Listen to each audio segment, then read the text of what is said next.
I'd like to call to order the meeting for October 4th, 2024. And before we get into business, if we could stand and all say the Pledge of Allegiance together, although I'm looking for a flag. Do we have a flag in here? I don't have a flag. Can do it anyway. Well, we will assume there's one. We're going to go virtual on the flag.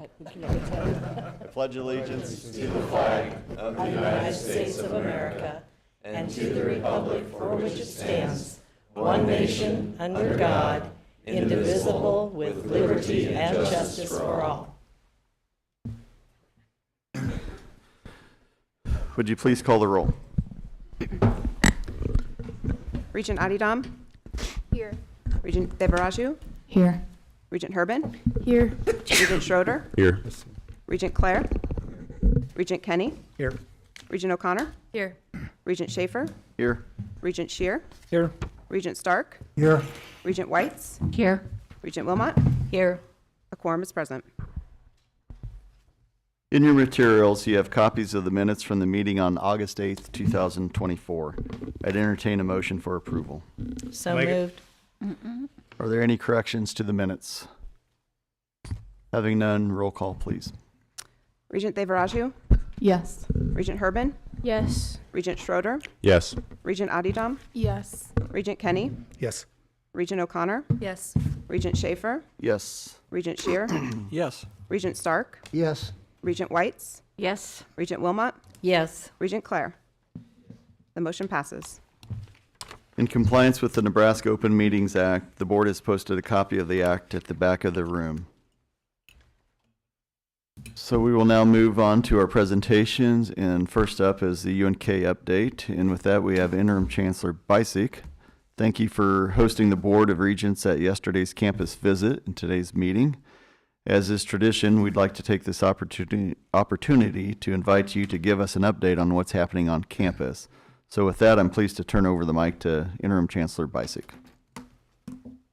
Thank you, Chairman Schaefer. It is indeed a pleasure to be with you all today. Welcome to Kearney, welcome to UNK, and indeed welcome to the newly opened Regional Engagement Center. What I would like to do this morning is provide you an update on some key activities over the last several months at the University of Nebraska at Kearney, and call this the UNK Advantage. All our campuses within this system have distinct properties, characteristics that provide advantages across the system, but indeed at the same time we cling together effectively as one university. Let me begin by talking a little bit about recent rankings. We're pleased at the University of Nebraska at Kearney that as a Midwest regional university, as ranked by U.S. News and World Report, our ranking is number 6. We've been in the top 10 for many years. Nudging the needle has always been a considerable effort, but we have moved from 10, 9 to 6 over the last few years, and we're pleased by that. We're a best value campus ranked as number 5, and a best school for veterans ranked number 10. The rankings are important to us. They're important to prospective students, but perhaps even more important to prospective parents of students and their guardians. Strengths on our campus rest really with faculty and interaction with students. Faculty who are genuine teacher scholars. We have across the UNK campus a universal experiential learning requirement, which essentially means that all students complete, regardless of the discipline, regardless of the academic college in which they're housed, complete an extended, independent, yet faculty-guided learning experience. That's a requirement prior to escaping from us, I should say, graduating from the University of Nebraska at Kearney. Our enrollment, year in and year out, continues to be 40% or more first-generation students. That's important to us in terms of recognizing the needs, the support system that we need to provide for them.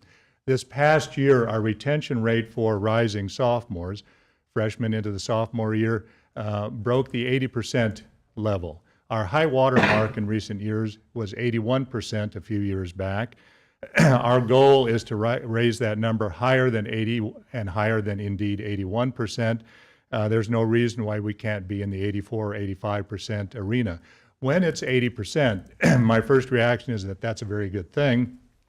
My second reaction is what happened to the 20% that did not persist or stay with us? We know indeed that some of them go on to other institutions, sometimes within our system, to UNO or UNL in particular.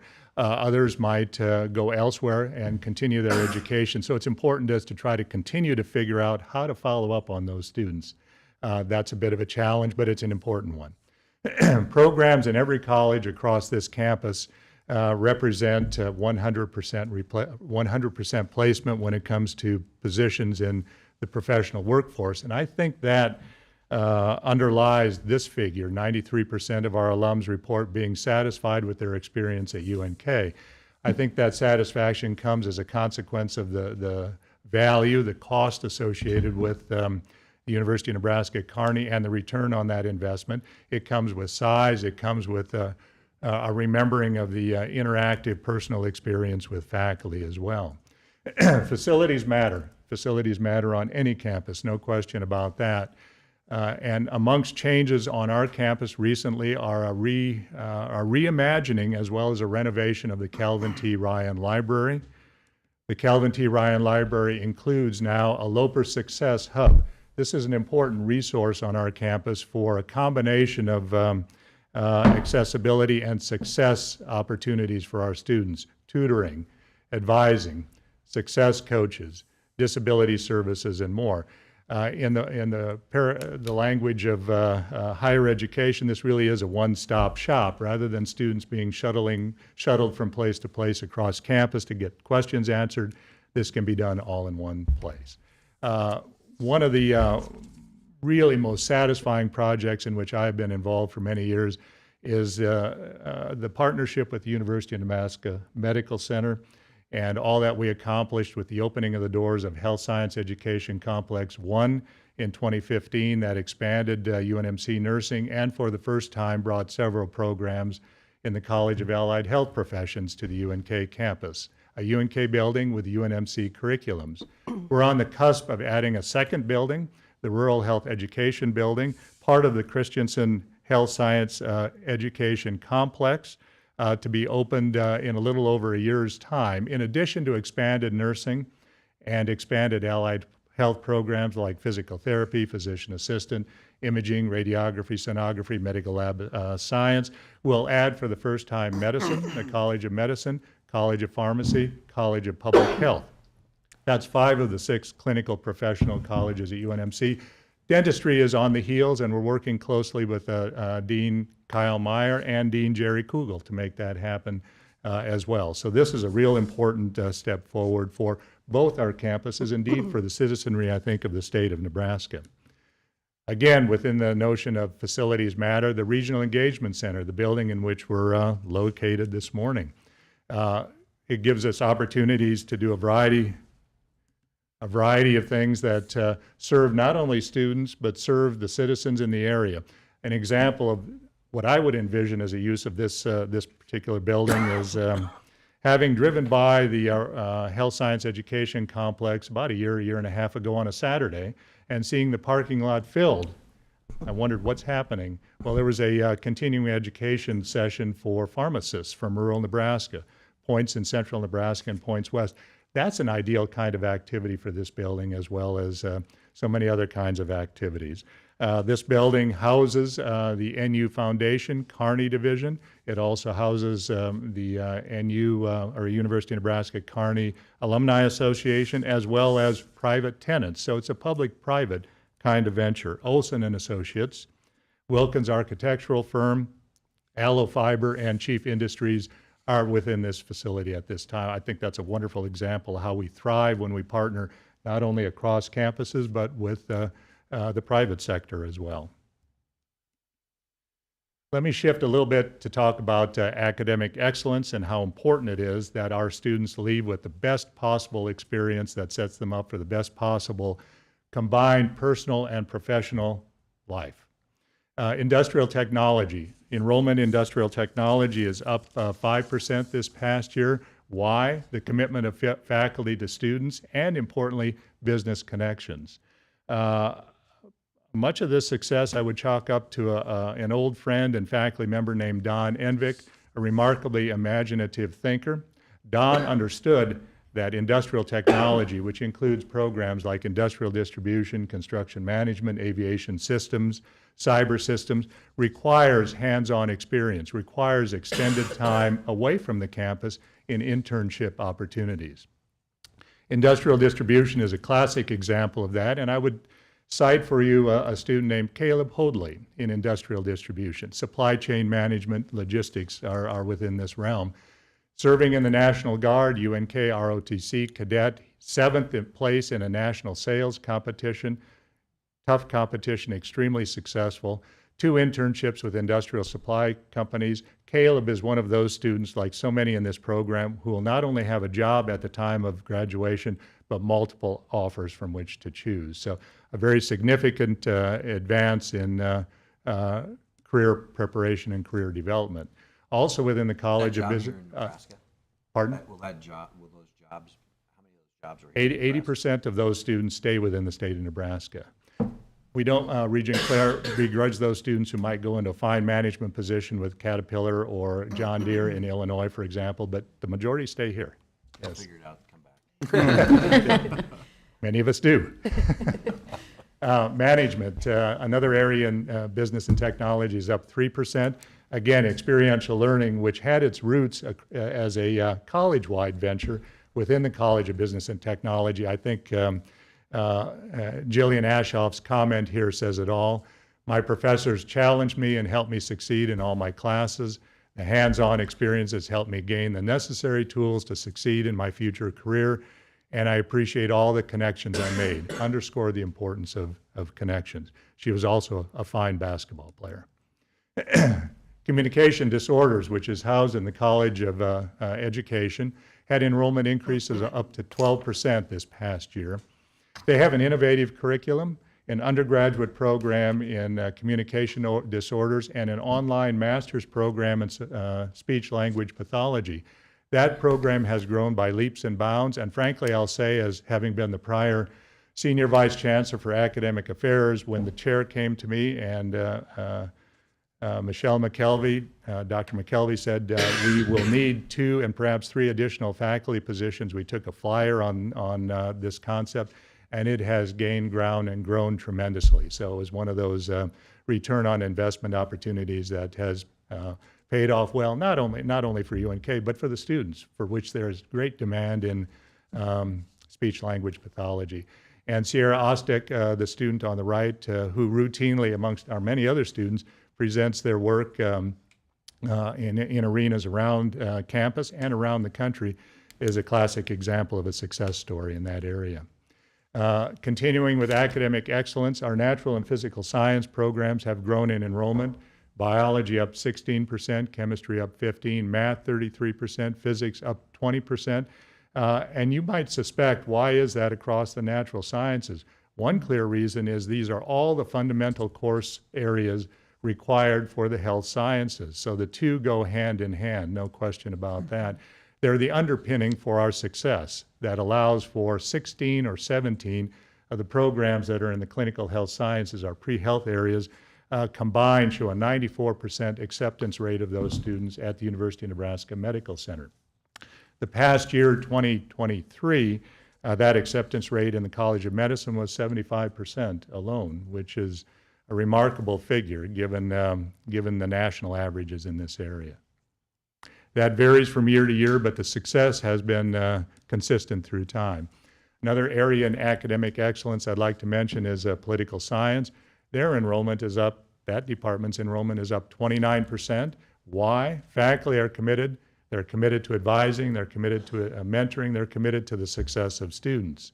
Partnership with the University of Nebraska Lincoln College of Law has been excellent.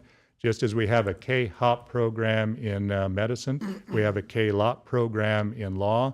There is a dearth of attorneys across our 93 counties, notably in central and western Nebraska. So the model of K-LOP based on K-HOP has been really successful for us.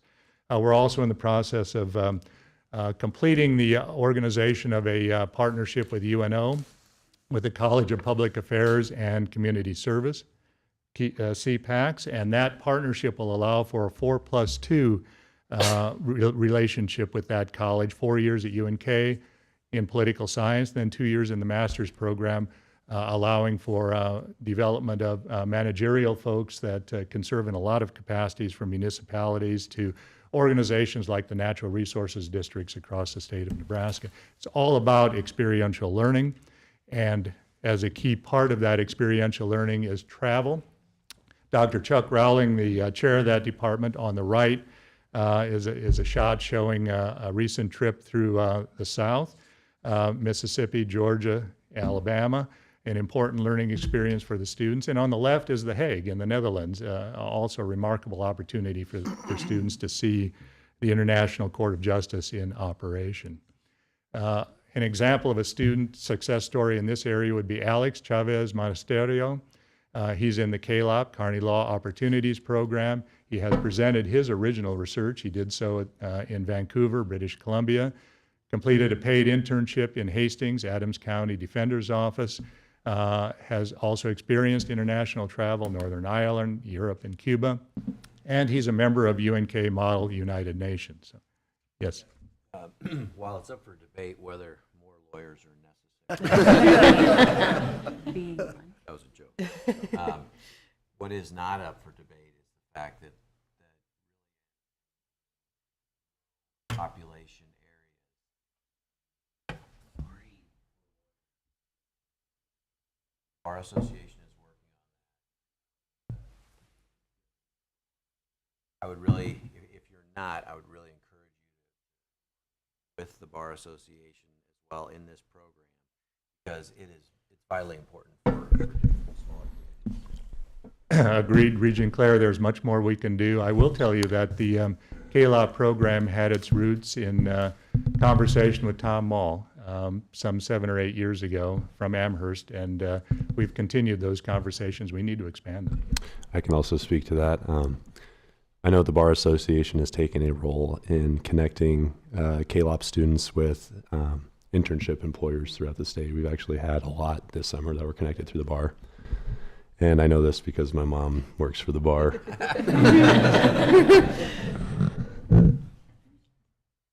Very good. I would close Bar or near Association. closing. I know your mother's son. Hopefully she's not watching.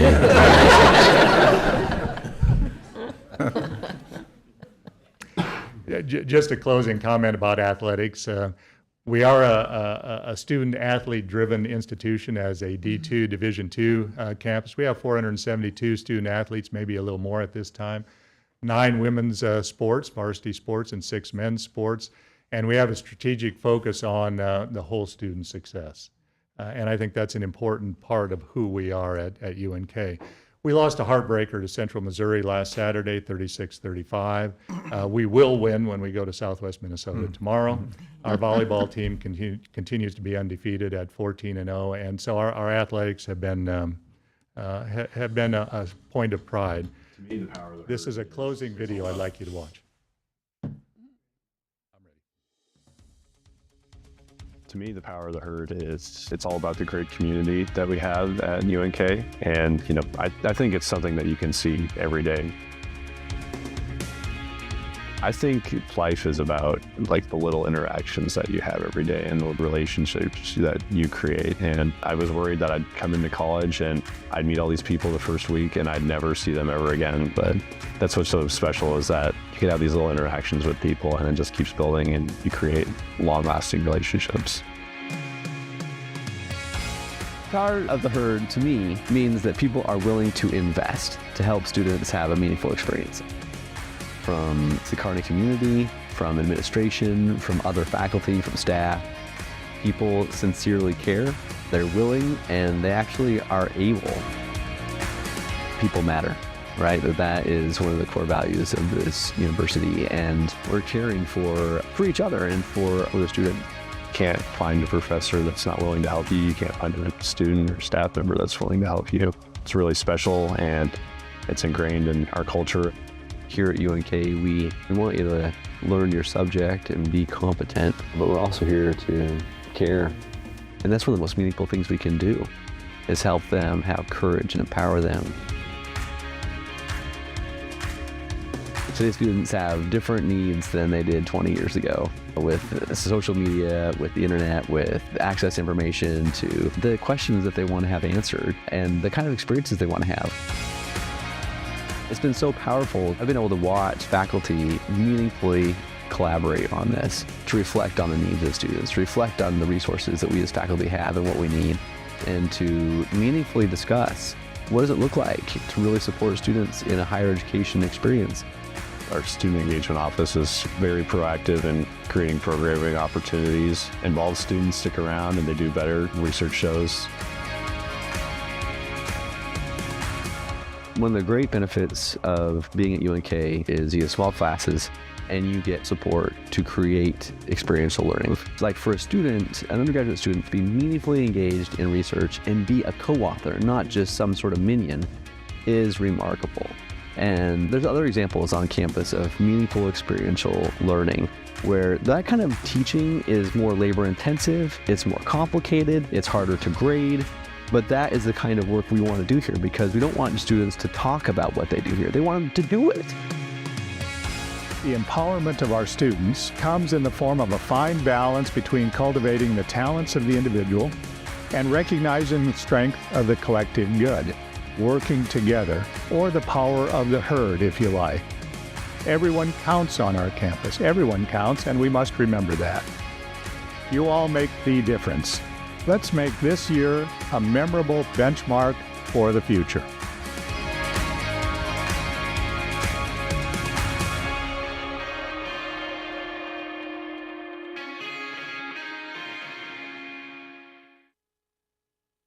And thank you. That concludes my remarks this morning. Thank you again, Chancellor Bicek.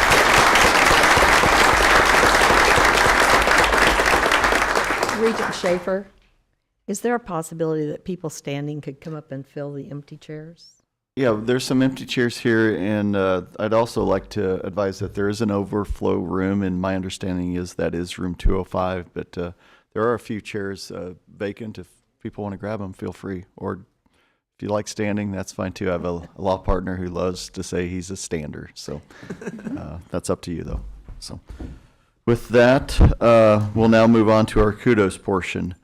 At each Board of Regents meeting, we take time to recognize those persons who all too often don't receive the recognition that they deserve. The Board of Regents believes that it is vitally important that we acknowledge your commitment as well as your contributions to the university. To have been nominated by either a supervisor or a fellow worker is an honor in and of itself. As the kudos recipients are announced, please come to the podium and join the regent making the presentation. Following each presentation, we will take pictures that will appear on our website. The president, chancellor, recipient's family, and supporters will be part of the photo. The first kudos recipient is Susan Peterson from the University of Nebraska, Kearney, and the award will be presented by Regent Schroeder.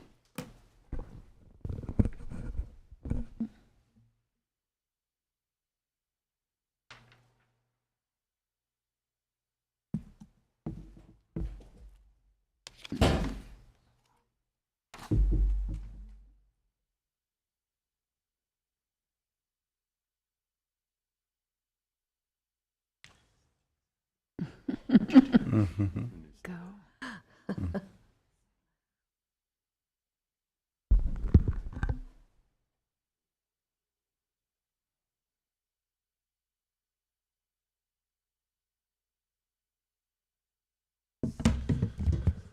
On behalf of the Board of Regents, I am pleased to present a kudos award to Ms. Susan Peterson, Assistant Nursing Director and Clinic Nurse for the Student Health at the University of Nebraska at Kearney. A lifelong Nebraskan, Sue was born in Lincoln and moved to Kearney in the 3rd grade. With over 40 years of nursing experience, she has worked in hospital medical units, mental health, orthopedics, urology, and immunization clinics. In 1997, she joined the UNK student health team, dedicating her expertise to serving students, faculty, and staff for nearly 3 decades. Sue says, "I never saw myself working in student health when I was a young nurse, but I fell in love with it from the very beginning. I love our students and love serving them." UNK professor Dr. Peter Longo shared, Sue's care demonstrates a high degree of competency and empathy, earning many praiseworthy comments from students. On a personal note, she was a lifesaver for me while I experienced a major artery burst on April 29th. Her swift diagnosis and prompt referral to the ER were crucial to my recovery. We are fortunate to have her gifted presence on our campus. She truly is saving lives every day. Sue is actively involved in the Kearney community, volunteering with Loper Cats, Kearney Rescue Cats, the Boy Scouts, Habitat for Humanity, and her church. Passion for nature drives hobbies in birdwatching, maintaining a local bluebird trail, and gardening. She also enjoys running, hiking, and training 2 dogs for competitive events with her husband, Ken Peterson. Ken is with her today. Congratulations to Sue Peterson. Her positive spirit and unwavering commitment to make her not only a valued colleague, but also a vital member of our clinic's heart and soul. Congratulations.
Congratulations, Susan.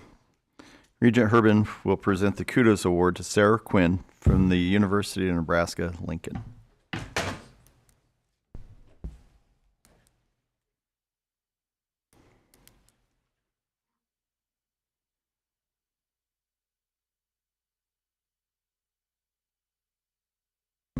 The Board of Regents is pleased to present a Kudos Award to Sarah Quinn, Director of Research Compliance Services and Research Integrity at UNO. Sarah consistently demonstrates outstanding leadership, work ethic, and dedication to ensuring research compliance within federal and state regulations, institutional policies, and ethical standards. In her decade of service, Sarah has expertly managed a 172% increase in regulatory changes. She oversees key areas such as human research protection, conflicts of interest and commitment, expert control, research misconduct, data security, and the responsible conduct of research. Her commitment to professional development and proactive collaboration with peers of nationwide further illustrates her dedication.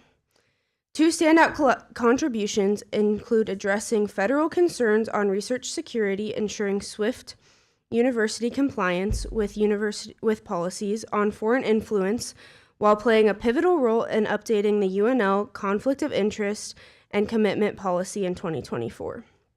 Sarah's thoughtful communication ensured smooth implementation across the campus.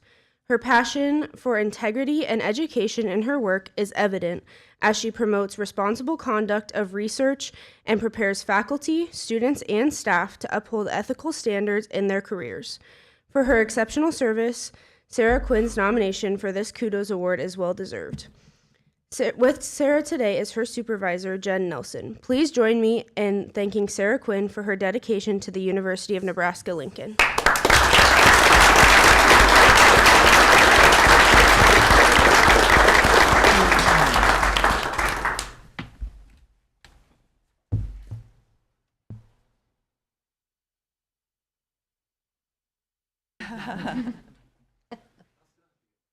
Yeah. Maybe we can put someone else. Dr. Gould, do you mind? No. There.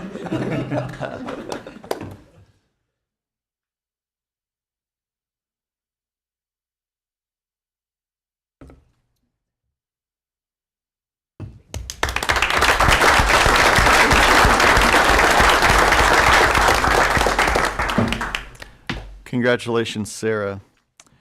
Regent Devarahu will present the Kudos Award to Johnny Fichter from the University of Nebraska Medical Center.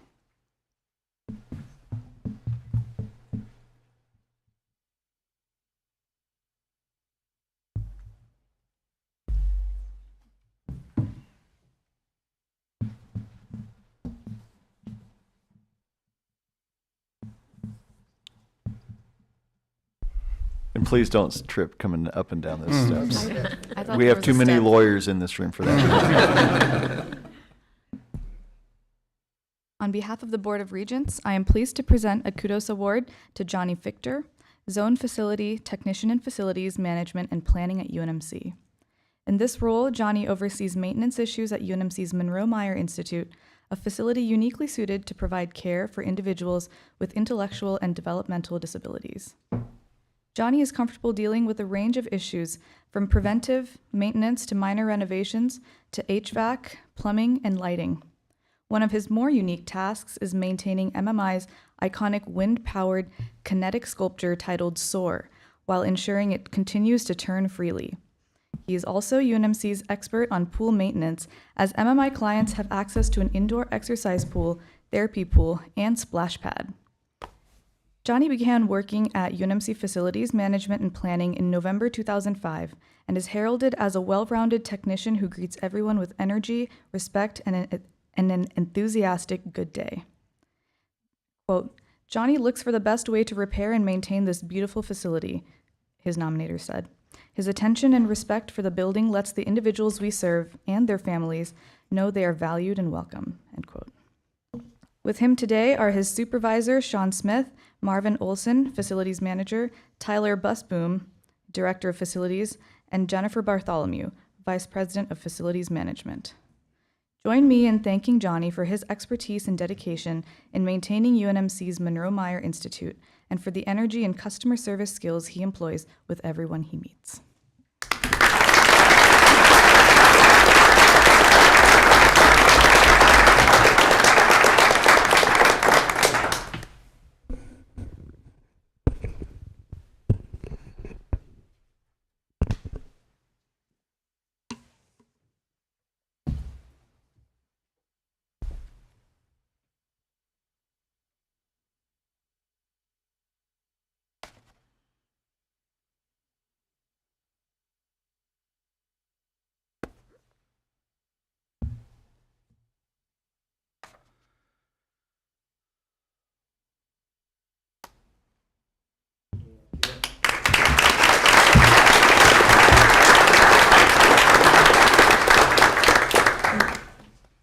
Congratulations, Johnny.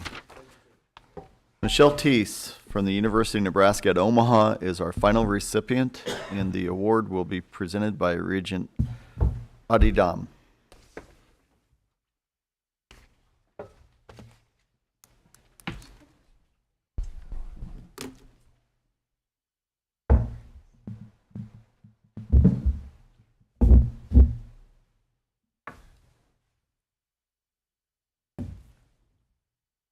Yeah, make sure we don't trip over that key.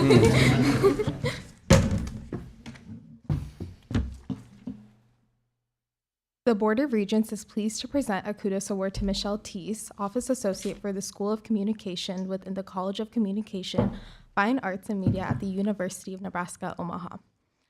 Abby Sirik, Assistant Dean for the College of Communication, Fine Arts and Media, says that Michelle has many outstanding qualities that make her a tremendous asset to the school, college, and university.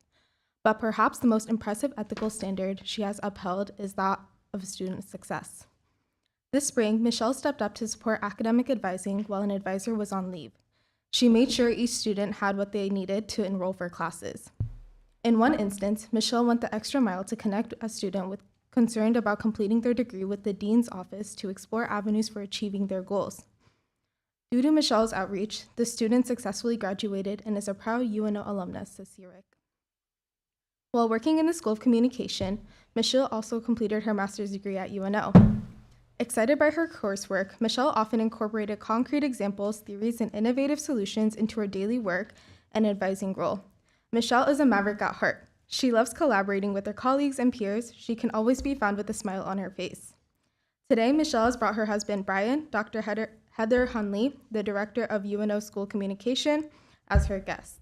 Please join me in thanking Michelle for her dedication to the University of Nebraska at Omaha.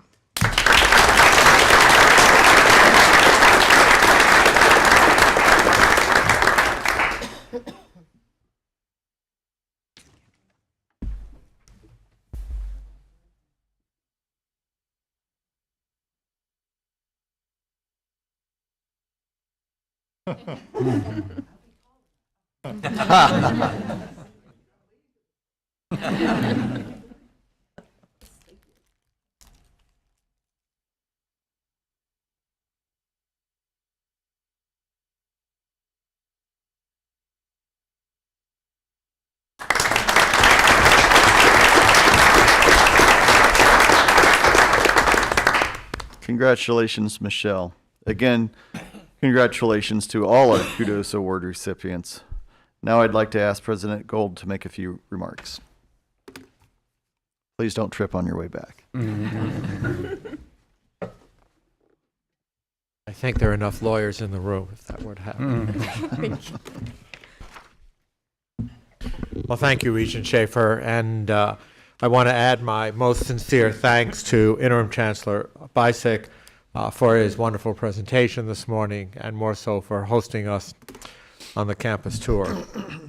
The fact that we are able to host this meeting in the brand new Regional Engagement Center is a tangible illustration of the momentum of the University of Nebraska at Kearney and across the entire University of Nebraska system.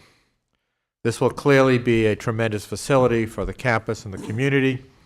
We're excited to see all the things that will happen in this facility and on this campus. It's not uncommon for a new leader to pause and reflect at the 100-day mark of their tenure. Admittedly, I'm only 96 days into this incredible odyssey, but I think that's close enough to begin to reflect. The short version is that I am even more humbled and energized than I was 100 days ago about the opportunities ahead for the University of Nebraska. A few weeks ago, on September 5th, I had the great honor of being with my family and many of you in the People's House, the capital of our state, to celebrate the work and the impact of our university. I said then that this historic setting served as a call to action. It served for each of us to launch our great university from, and I underscored, from excellent to the extraordinary. As we all know, Nebraska has a storied history of excellence in the classroom, in the research laboratories, in our medical facilities, across our extensions, and on the playing field. But as I said on that day of my investiture, our biggest mistake would be to say that excellent is good enough. This is a time to put our foot on the accelerator and to not rest on our laurels. Over the last decade, and especially over the last 97 days, I've had the privilege of traveling this state, literally end to end, meeting with Nebraskans of all backgrounds and talking to them and listen to them about their beliefs for the future of their university system. And what have I heard over and over again? I've heard that an affordable, accessible, underscore high quality, growing and thriving university is even more important now than it was 155 years ago when we were founded. I heard that we, and I quote, cannot afraid to be bold, unquote. Nebraskans aren't looking for incremental growth. They're looking for aspirational change. And as I remind our teams all the time, if we're not growing, we're stagnant. And that's not what Nebraskans expect or deserve. The opposite of growth is not sustainability, but it's actually far worse. Nebraskans expect us to always be aiming higher, and I take that responsibility seriously. That is the thinking behind what we're now calling our Odyssey to the Extraordinary, a truly Homeric journey to what it's going to take to be a truly extraordinary institution. Our Odyssey is a vision to chart a bold path forward for new achievements and student success in partnerships with public and private sectors, in athletics, in teaching, in research, across our work with the Department of Defense that matter to Nebraskans. But first, we have to have an impact locally in agriculture, healthcare, early childhood, national security, and as a relative to a newcomer to our list, artificial intelligence. Two words that make me both a little bit excited and a little bit scared at the same time. We are already seeing signs that Nebraskans are eager to join us on this odyssey to the extraordinary. We've seen a record-setting year for private philanthropy, an extraordinary statement of the generosity of donors, that they see our momentum and that they want to be part of the engine that powers it. Enrollment. We turned an important corner this year with growth overall among undergraduates and Nebraskans, a signal that students and families recognize the unbeatable combination of value and quality that our campuses offer.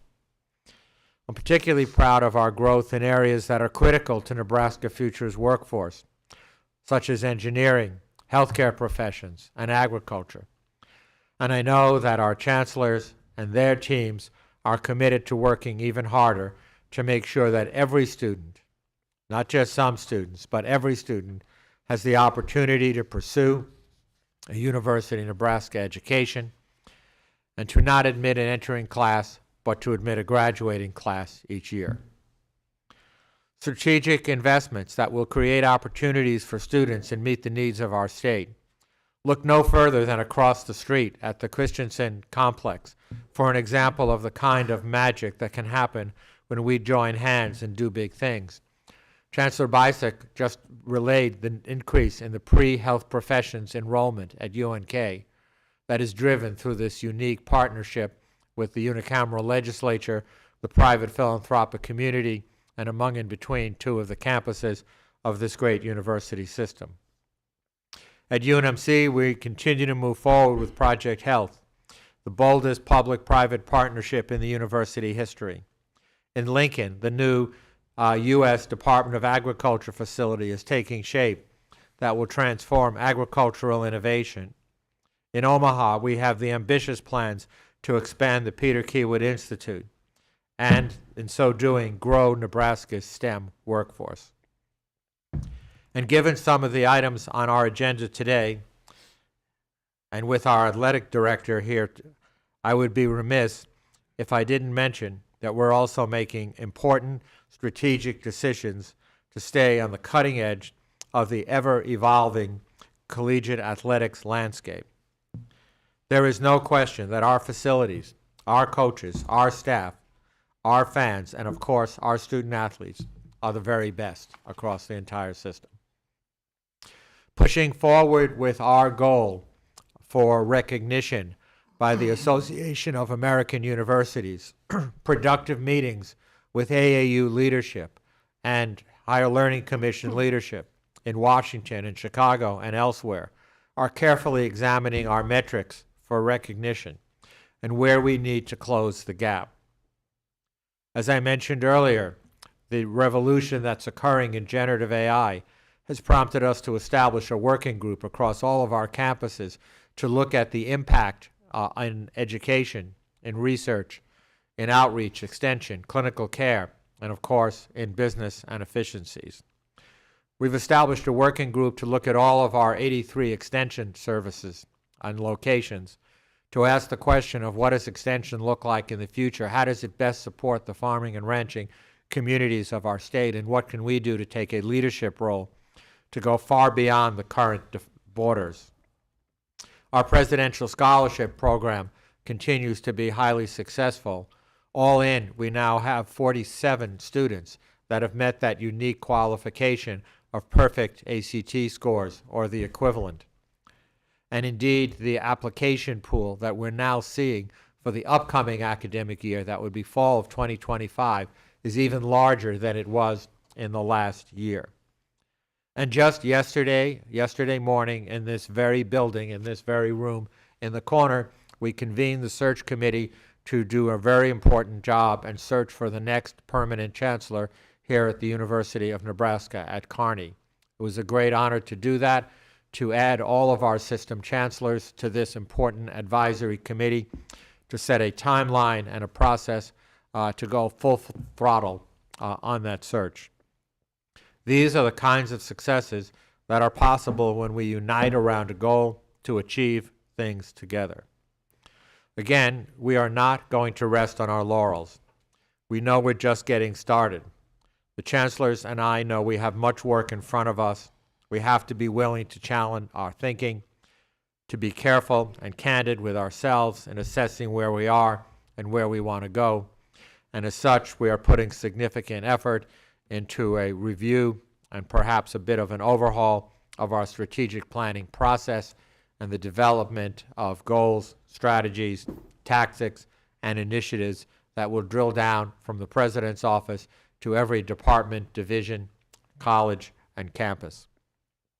This odyssey to the extraordinary necessarily involves a healthy dose of the unknown, and that's okay. In fact, if we weren't daunting, that means we're not thinking big enough. The past 100 days, or 96 days to be exact, have taught me, if they've taught me anything, it's that we are up to this challenge. And I couldn't be more excited about the next 100 days and the 100 days after that, and after that, and after that.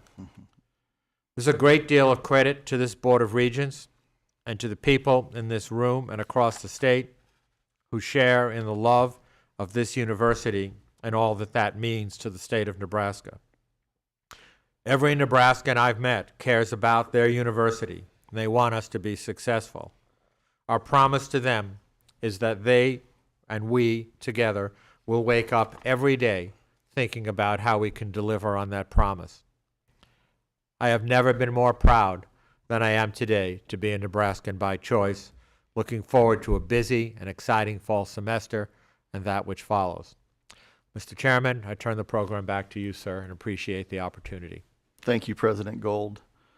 At this time, I'd also like to take a moment to, again, thank our kudos recipients, but to also let them know that they can stay for the remainder of the meeting if they choose, but on the flip side, we'd take no offense if you have other things that you'd probably prefer to do. So I'll take just a brief minute here. If you want, anybody that wants to leave, please feel free to do so without any ramifications.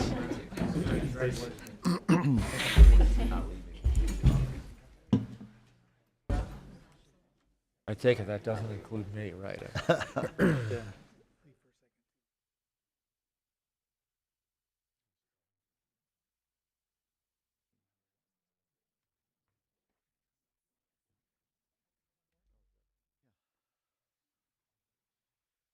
so we'll now move on to the public comment portion of today's meeting. The standing rules of the board provide that any person or persons may appear and address the Board of Regents on any items that are not on the agenda, if that individual provides the corporation secretary with 24 hours notice. You will have 3 minutes to address the board. The light on the table will turn yellow with 1 minute remaining and will turn red when your time has expired. We were contacted by 2 individuals wishing to speak on a topic that is not on today's agenda. Would Laura Brooks Dooland please come forward to the podium?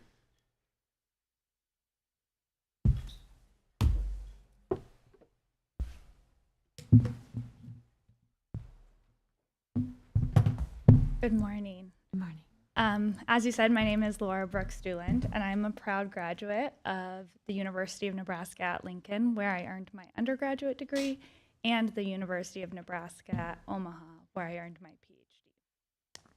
Thank you for the opportunity to make comment today. My concerns regard the removal of diversity, equity, and inclusion offices across the campuses. While many don't know exactly what DEI does, it really is to understand the differences between us that help us make us unique contributors to our communities, our workplaces, and our society as a whole. And it helps us communicate through those differences. I'm from Ms. Wilmot's district out in McCook, and college was the first time that I experienced many differences that I hadn't seen before. One of those differences was with my roommate, and that had to do with race. She was a Black woman, and she was so kind, and we had a blast our freshman year. Just like me, she was navigating her first time living away from home, trying to keep up with her studies, and learning how to live with a roommate. On top of that, she was tasked with fielding many of my assumptions and stereotypes due to just my lack of exposure. Now, none of these stereotypes were malicious or ill-intending, but I now know the negative consequences that those stereotypes can have, even if they're quote-unquote positive. Now, I'm fortunate. A huge number of people entering college end up dropping out because of the overwhelming challenges that they face that first freshman year. There are always problems when different worlds collide, and race may be the topic that we talk about the most, but DEI offices are there to provide many resources to all kinds of differences, like integrating veterans back from active duty, identifying barriers to disability, and helping all students succeed in their academics. And isn't that our goal? A loss of any student is a loss to our state and society as a whole. Additionally, I'm concerned what these removals will mean for our workforce. According to the Nebraska Community Foundation, over 50% of surveyed rural Nebraskans indicated that they're likely to advocate for diversity and inclusion in their communities. And a survey done by the Greater Omaha Chamber found that over 90% of young professionals believe that focusing on D&I is good for the workplace. These sentiments are the future of our workforce. If we don't listen, we're going to continue our pattern of brain drain and the harm to our economic growth. I have many friends who have left the state for this exact reason, and they don't plan on coming back. So for the future of Nebraska and our communities, please consider reinstating the DEI office at Lincoln and protecting the remaining offices across the NU system. Thank you so much for your time. Thank you. Would Yasina Madera please come forward?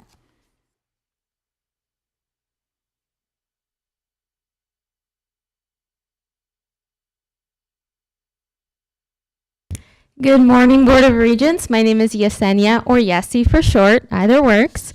Thank you for letting me speak about the pressures facing the important areas of inclusion, diversity, and equity. But a little about me first. I just got married to my husband, Mark, in August, and we are working on starting our family. Both of us went to public school, and we completed our undergrad at the University of Nebraska, Omaha. And both of us are working on our master's now at UNO as well. As I thought about how I wanted to make my comments today, I remembered the influence that my own mother had on my decision of where I went to college. Creighton gave me, they offered me a lot more money in tuition, but it wasn't nearly enough to cover everything. UNO offered me a larger percentage in tuition. And my mother told me, she said she would take out a loan if Creighton was my dream. But I saw that discomfort in her expression as she said that. You see, my mother migrated here from Mexico when she was a little girl, and she's the reason I was such a successful student. So I felt like I owed everything to her. Why would I burden her with loans? So I chose to go to UNO with my full ride, and I graduated with 4 majors and no debt. So that's great. And obviously that public speaking class freshman year paid off in many ways. As a young professional and hopefully future mother, I consider my values and those I want to instill in my future children. My husband and I are excited to encourage our children to pursue their dreams, whatever they may be, knowing that our opinions and our values will influence them still, just like my mother's influenced mine. I understand our Nebraska schools were some of the very few around the nation that instilled an office of diversity, equity, and inclusion. That's a lot of pressure. And unfortunately, one of our schools buckled in the face of that pressure. Instead of leaning on their values, they retracted and dismantled that beacon they had of DEI. And it's important for me to send my children to a school that doesn't give way, doesn't get shaken by the voice of the loud minority. I want to recommend an institution that stands firm in their values and holds their beacon of hope and welcome and inclusion high and with pride. I stand before you today as a graduate student with the hopes of a more inclusive future to ask you to not cut your office of diversity, equity, and inclusion at UNO, UNMC, and UNK. Despite what you do with the programs under that office, removing that office sends a loud message, and keeping it will send a strong one. Thank you so much for your time. Thank you. The standing rules further provide that anyone desiring to speak concerning any item on the agenda for this meeting, regardless of notice, may do so. I will first invite individuals who provided notice to come forward, followed by those who did not. As I invite you forward, please identify yourself, and if you have not done so already, please complete the sign-in sheet before you leave. You will have 3 minutes to address the board. We were contacted by one individual wishing to speak on a topic that is on today's agenda. John Brennan.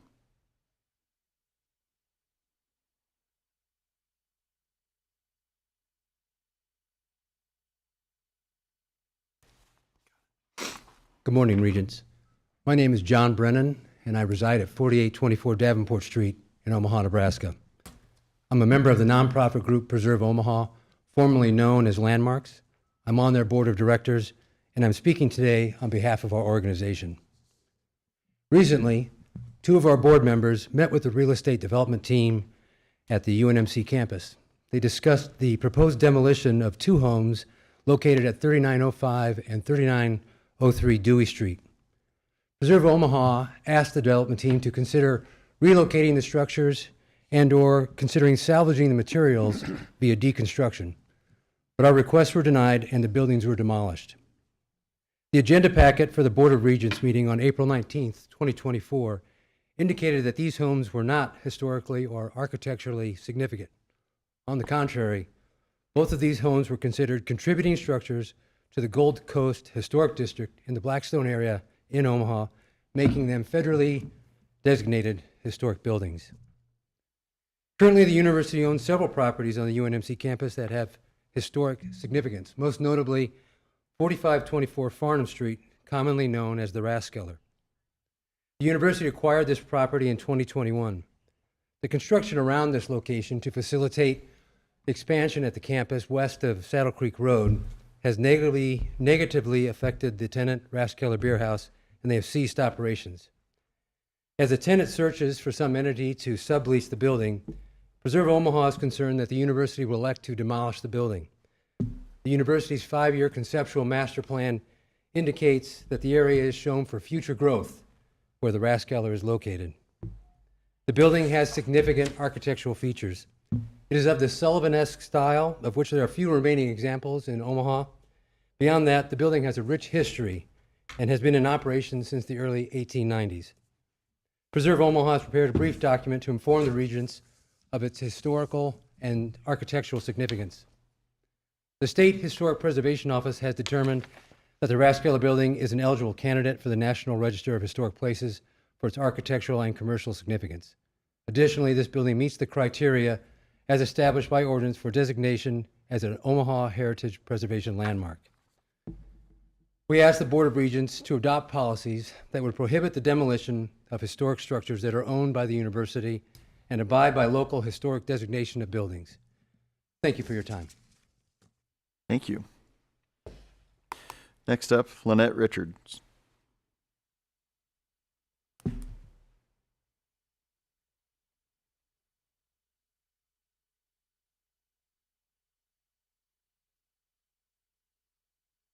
Good morning. My name is Lynette Richards. I am the Executive Director of Monument Prevention in Scottsbluff, and I'm a proud resident of the great state of Nebraska. Monument Prevention Coalition is an organization that is nonprofit and works diligently for the prevention of underage drinking and excessive alcohol use. On behalf of the coalition, I am here to speak in opposition of Agenda Item 11B1 for the reason of the health and safety of our youth. The mission of Monument Prevention Coalition is we are a community partnership whose mission is to create a community consensus that clearly states that underage drinking and excessive alcohol use is illegal, unhealthy, and unacceptable. Is selling alcohol at these college events legal? Yes, it is.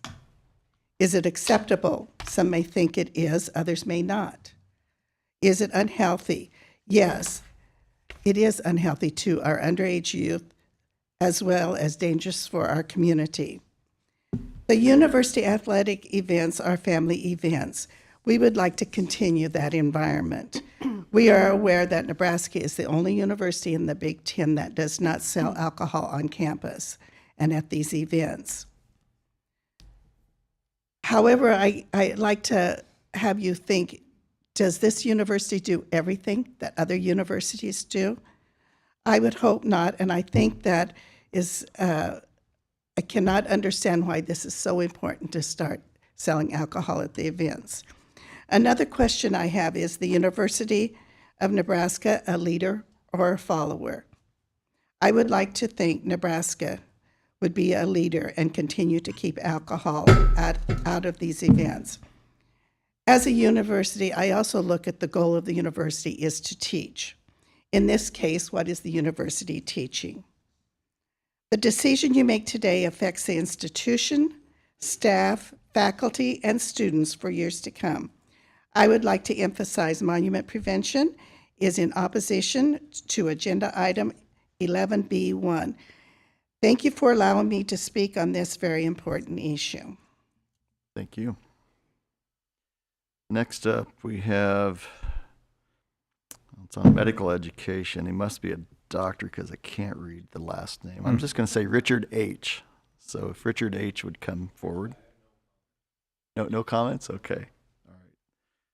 We'll pass on Richard. William Patmore.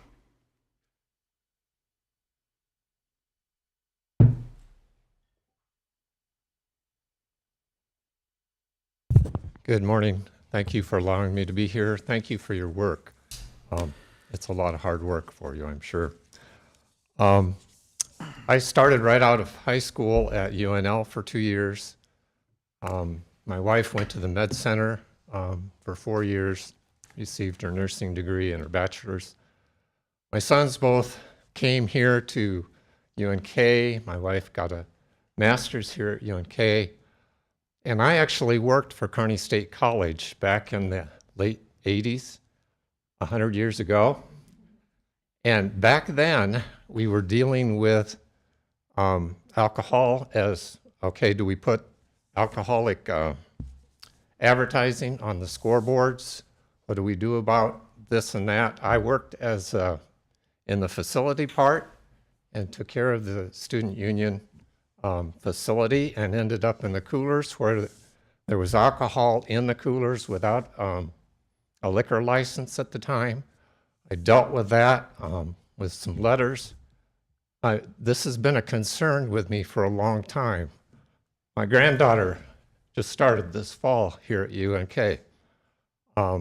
Family is really important to me. I want to have a family atmosphere in what we're about. Are we here as a place of higher education, or are we an athletic franchise? And an athletic franchise has a whole different set of goals than a higher place of higher education. I know we just heard about aiming higher, and just because all kinds of other folks do something, does that make it right?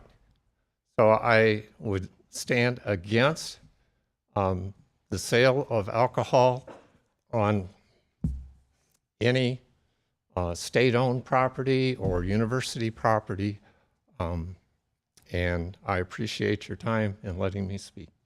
Thank you. Next up, Wes Wilmot.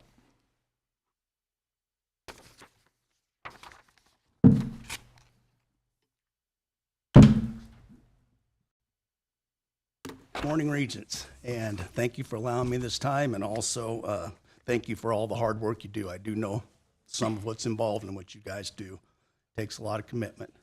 This morning, I am here to speak in opposition to your agenda item B1 regarding the sale of alcohol at in-use sporting events. And I know you've heard a lot of the arguments against it, but I kind of wanted to bring into question this morning some of the arguments for it. Because obviously the arguments against it are theoretical because it hasn't happened yet. But there are some arguments for it that are also not based in fact. And the first one, they already stole my thunder. We're the only Big Ten school left that doesn't do it. Yesterday we heard how exceptional this new project in Kearney has been, how exceptional the work we're doing at UNMC has been. We want to be extraordinary, quoting you. And it seems like if that is true, then why would it be such an issue that we are the only Big Ten school that doesn't do this? It seems like we've been extraordinary, but now we just need to jump in the river and float down the stream with everybody else, totally against everything that we stand for. And number two,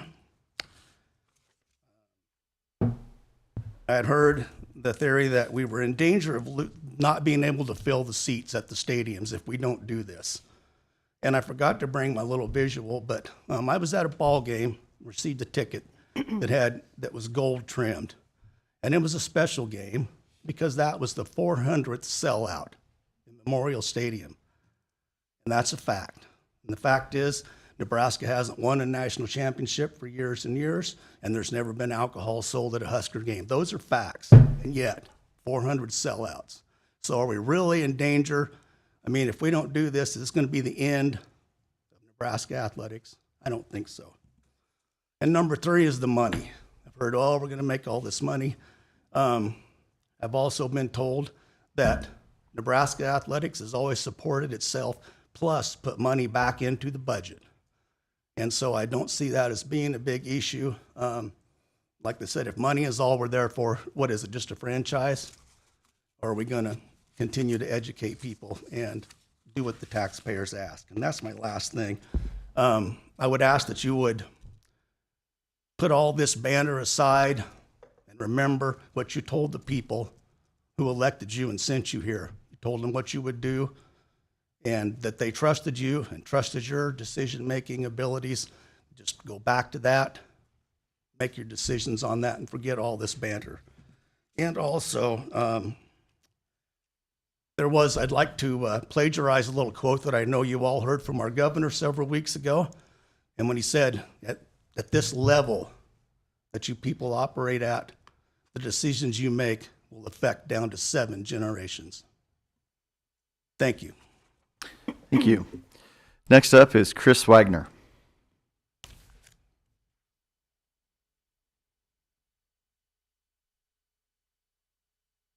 Good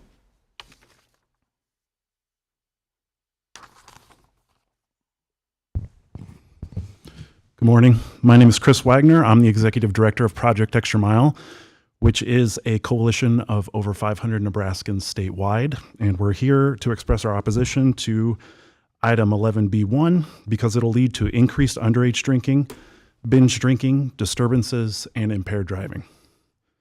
Nebraska is the 5th worst binge drinking state in the country, and you may be surprised to know that Kearney, Lincoln, and Omaha are among the top 15 worst binge drinking cities.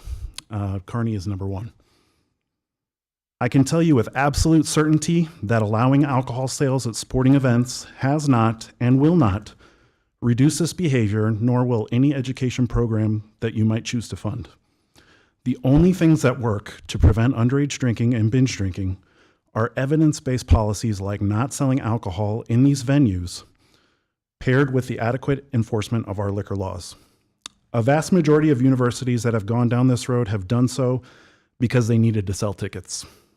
And no one really wants to admit that. Instead, they say it's about the fan experience. But that's not us. Our state supports our college teams like our lives depend on it. A decision to add alcohol will inevitably diminish the game day experience for families and the 43% of Nebraska adults who don't drink. And it will increase the risk of alcohol-related harms in the surrounding neighborhoods. A decision to add alcohol will detract from our uniqueness, as was already said. Based on previous votes and comments the board has made, we understand that this is likely a done deal. And if that is the case, our coalition calls on the university to ensure underage and visibly intoxicated attendees are not allowed to consume alcohol. Unfortunately, there are a lot of adults who don't act like adults.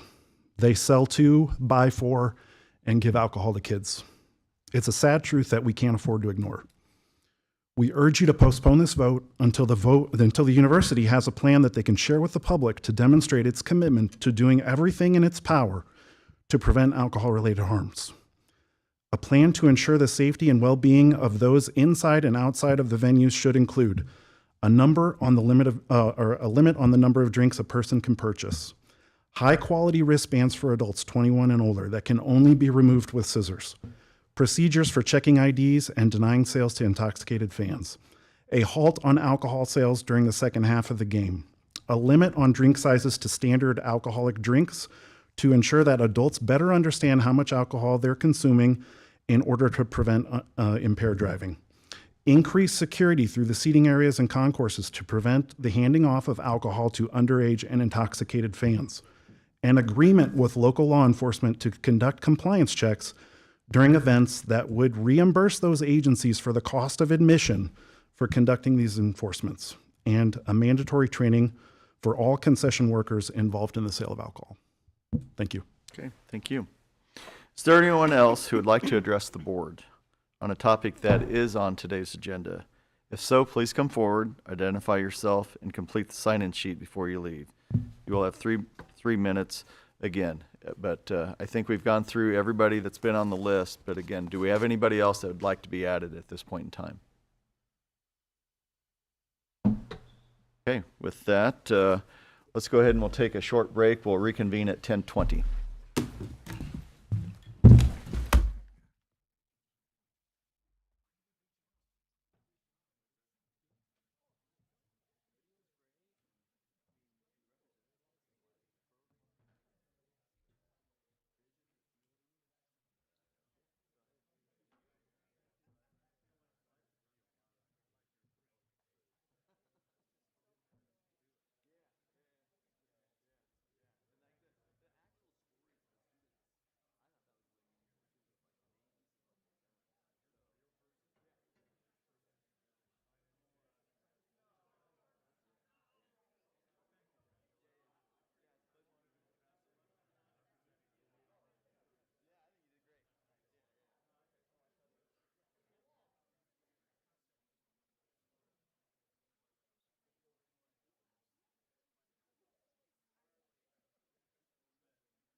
Ways to your seats, that'd be much appreciated.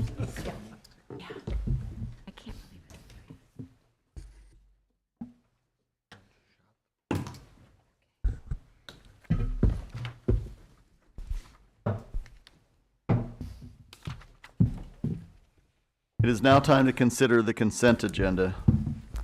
The consent agenda, as indicated by its name, is moved and voted on as a group of actions as opposed to the administrative agenda, where items are considered and discussed individually. With that said, unless one of my colleagues on the board wishes to consider any of the items of these items in the administrative agenda separately, I would invite a motion to approve the consent agenda at this time. I have two items I'd like to pull. Okay. 10A1 and also 10B under B, just not the whole thing. I would like to pull the Regents Policy 3.1.3.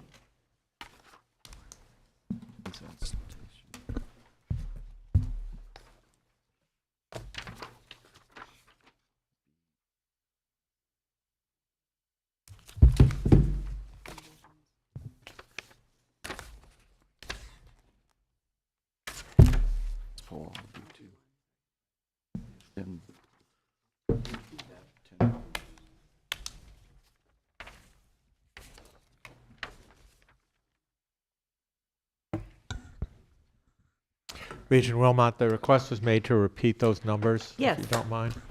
That would be 10A1. And under 10B, it would be policy RP, Regents Policy 3.1.3.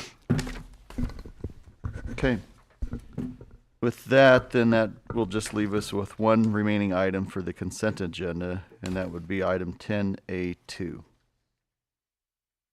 So with that, do we have a motion to approve agenda item 10A2? Second. Any discussion? Having none, please call the roll. Regent Herbin? Yes. Regent Schroeder? Yes. Regent Adidam? Yes. Regent Devaraju? Yes. Regent O'Connor? Yes. Regent Schaefer? Yes. Regent Shear? Yes. Regent Stark? Yes. Regent Whites? Yes. Regent Wilmot? Yes. Regent Clare? Regent Clare? Oh, sorry. Absolutely sorry.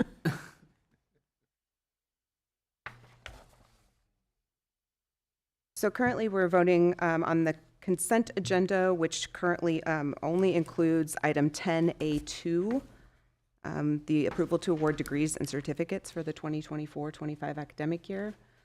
Okay, and- 10A1 and 10B1 have been pulled to be considered during the administrative agenda. And under B1, for convenience and I guess speed, if you want to call it that, the only thing I'm wanting to pull for a separate vote is the Regents Policy 3.1.3. The rest of that, number 2, could move.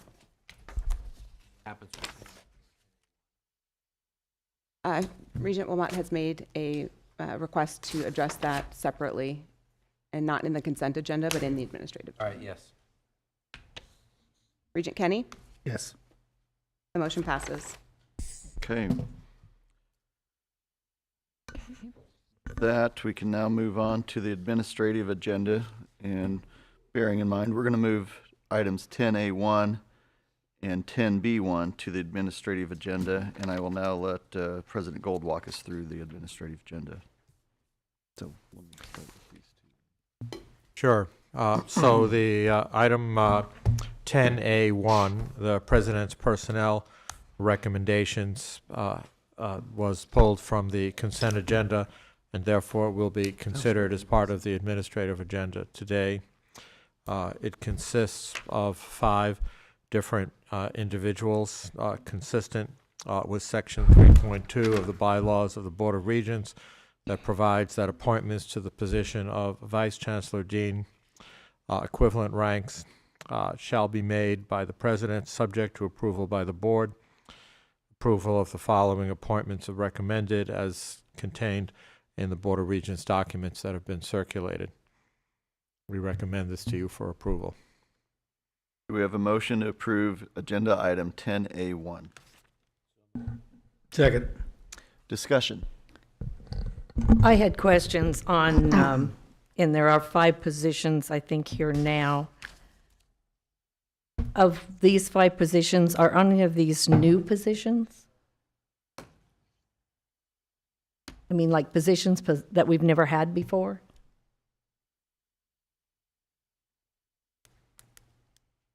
Why don't we go through them one by one, Regent Wilmot, Okay, if that's great. okay? That would be good. And I would just refer to the respective chancellor. The first one is the interim associate vice chancellor of enrollment management at the University of Nebraska Lincoln campus. I'd ask Chancellor Bennett if that's a new position. Regent Wilmot, it is not a new position. We have had a person that was in the position in an interim capacity who is going back to his original capacity. The university has decided to not fill that position immediately. So we have contracted with the registry where we selected the young woman whose name is listed here, who will serve in that capacity for about a year and a half, plus or minus. Okay, appreciate that. Yeah. The second on the list, is there any further comment on that position? Second on the list is the interim associate vice chancellor for academic affairs and the interim dean of graduate studies and the interim vice provost at UNMC. Interim Chancellor Davies, do you want to comment? Is that a new position? So these are roles that I was doing when I was senior vice chancellor. We at the University of Nebraska Medical Center tend to make sure that when people are filling administrative roles, we give them a stipend so that stipend goes away when they stop doing that role, so that we don't artificially increase the base salary. So these are roles, these are new roles to this person, but they're not new roles. Okay, thank you. The third, any further comment on that? Well, the one thing I would ask too, I guess, in light of our, our budget concerns that we've been dealing with, my additional question there, and I assume I know the answer, but are these salaries staying pretty much just like they were before? So yes, in fact, a lot of the way we compensate our faculty based on also their existing specialties that they bring to the role, and so physicians are compensated a little bit differently than others, and I think given that I was a physician, mine was a little bit higher than this, so in some ways this is actually lower than what it was previously, if that answers your question. Yes. The third is the interim vice president and chief financial officer, vice chancellor for business finance and business development at UNMC, and that is certainly an existing and combined role, reporting directly to the president. Are there any further question or comment on that? And this salary that's quoted here is basically what it was prior to? No, it's far less. Okay. I like that sound. We're saving money. The fourth is the Vice Chancellor for Institutional Strategy and External Relations and Chief of Staff at the University of Nebraska Lincoln. Yeah. Again, Chancellor Bennett. Yeah. Regent Wilmot, this is Josh Davis. Josh Davis has been a long-serving member of the university community. He started his career with us in global and has worked at the president's office for a number of years, and then moved over to work in the chancellor's office under former Chancellor Ronnie Green. When I arrived 15 months plus or minus or so ago, he continued to work with me. This indicates or reflects an increase in responsibilities and expansion of that role, and it does reflect a slight increase in the position. Okay, thank you. I appreciate that because, as I said, with these budget concerns that we have, a lot of times when I see all these positions, I don't know if we're increasing the, administrative and all that, or if we're still being careful. Yeah. Thank you. And the last one on this list is the Associate Vice Chancellor for Academic Affairs at the University of Nebraska at Omaha. I'd ask Chancellor Lee if she'd comment, please. Certainly. Regent, Dr. Candace Batten has been an Assistant Vice Chancellor for a while, and this Associate vice chancellor position has been held vacant for a while. So Dr. Batten actually was being promoted to this position with a lot of increased responsibility, and her salary proposed here is actually less than what the original position was. Thank you. Any further questions on item 10A1? Regent Claire. I appreciate the concerns about the dollars. However, we are in a governance role, and if we have issues relative to salaries, we take that up with the president, and the president deals with it. These decisions are managerial, and we need to stay out of them. Thank you. Call the question. You have a question? Call the question. Oh, call the question. Okay, all right, please call the roll. Regent Schroeder, Yes. Regent Adidam, Yes. Regent Devaraju, Yes. Regent Herbin, Yes. Regent Schaefer, Yes. Regent Shear, Yes. Regent Stark, Yes. Regent Whites, Yes. Regent Wilmot, Yes. Regent Claire, Regent Kenny, Yes. Regent O'Connor. Yes. The motion passes. Okay. Next, we'll go ahead and take up item 10B1, and we'll have President Gold lead us through that as well. Thank you very much. Item 10B1 is entitled Approval to Amendments of Regents Policy RP 1.1.2, Regents Policy 3.1.2, Regents Policy 3.1.3, Regents Policy 3.2.5, Regents Policy 4.1.2, Regents Policy 6.5.4, and Regents Policy 6.6.2. These policy amendments were discussed extensively at our executive committee, and they're recommended to the board for approval. I would just say that we are systematically looking at all of the Board of Regents policies from beginning to end. Many of them have not been updated for 10, 20, or even more years. These represent, in many instances, compliance with federal policy, best practices of other universities, and leadership roles that we wish to have. Regent Wilmot, was there one of those specific policies that you wanted us to discuss today? The questions that I have probably would be a little time consuming, but as a former EEO investigator, I had some concerns with the policy 3.1.3, and I would like to have that tabled so we could have some further discussion about some of the concerns. Then would be appropriate then to recommend to the board to approve to amend the other regents' policies that were just listed, with the exception of 3.1.3, which Correct. we can bring back at a later time. Correct. Is anyone willing to make that motion? I do make that motion. Second. We have a second, is that correct? Yes. Any further discussion on pulling that one specific piece?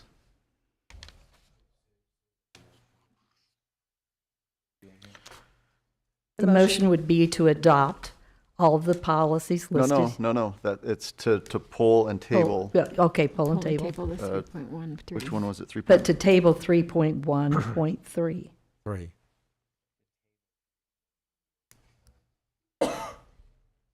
Okay, any other questions? Please call the roll on the motion to table 3.1.3. Regent Adidam, Yes. Regent Devaraju, Yes. Regent Herbin, Yes. Regent Schroeder, No. Regent Shear, Yes. Regent Stark, Yes. Regent Whites, Yes. Regent Wilmot, Yes. Regent Claire, No. Regent Kenny, Yes. Regent O'Connor, No. Regent Schaefer. Yes. The motion passes. Okay, so that now leaves us with the remaining 4 items. Do we have a motion to approve the balance of 10B1 excluding policy 3.13? So moved. Second. Okay. Discussion? I had a quick question regarding some of these amendments and perhaps the nature of all these amendments, Dr. Gold. It seems that in Regents Policy 3.1.2, there's quite a bit of language being cut regarding the Americans with Disabilities Act. Notably, topics such as the duties of administrators like the president and the chancellors are going to be cut out, as well as other necessary standards for ADA compliance. I was wondering if you could explain the reason for these proposed amendments for less definitive duties and roles for university and university officials. Well, thank you for your question, and I'll do my best to address Regents Policy 3.1.2 titled Accessibility and Compliance with the Disability Accommodation Laws. This is a major rewrite of this section of Board of Regents policy to create sustainable compliance with federal policy in this area. The historic policy, which actually dates back several decades, really needed to be updated. It was an attempt to rewrite some of the federal policy. It was incomplete and certainly significantly out of date.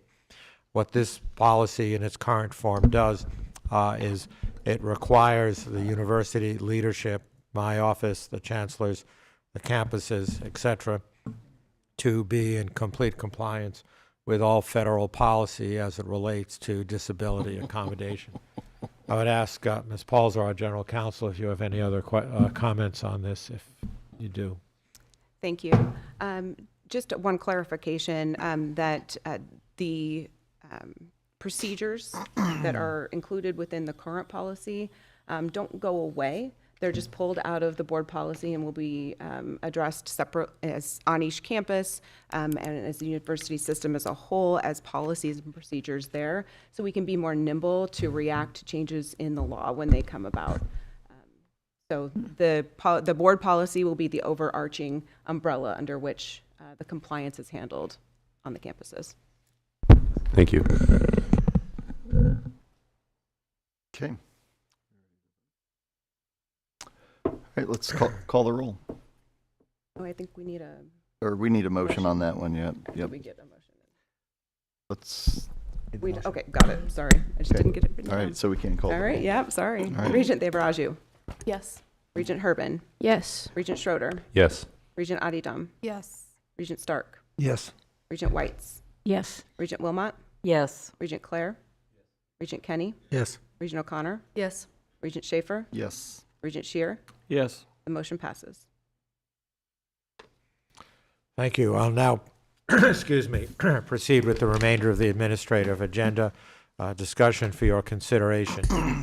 Item 11A1 seeks your approval to eliminate the Academy for Child and Family Well-Being in the College of Education and Human Sciences on UNL. The Academy for Child and Family Well-Being was a partnership between the University of Nebraska Lincoln Department of Special Education and Communication Disorders and Boys Town. As key faculty members who are involved in the center's efforts are no longer employed at UNL, the center has been inactive for several years. It is important to note that other faculty within the department continue to have significant relationships with Boys Town, but through other avenues. And all NU campuses participate in research and outreach activities that support Nebraska's families and youth. As our governor says, our children are our future, unquote. This item was reviewed by the Academic Affairs Committee and is recommended to you for your approval. Is there a motion to approve item 11A1? So moved. Second. Second. Any discussion? Please call the roll.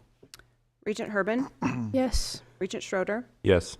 Regent Adidam. Yes. Regent Devaraju. Yes. Regent Whites. Yes. Regent Wilmot. Yes. Regent Clare. Regent Kenny. Yes. Regent O'Connor. Yes. Regent Schaefer. Yes. Regent Shear. Yes. Regent Stark. Yes. Motion passes. Item 11A2 seeks your approval to eliminate the W.M. Keck Center for Mesospin and Quantum Information Systems that is affiliated with the College of Arts and Sciences and the Office of Research and Innovation on the Lincoln campus.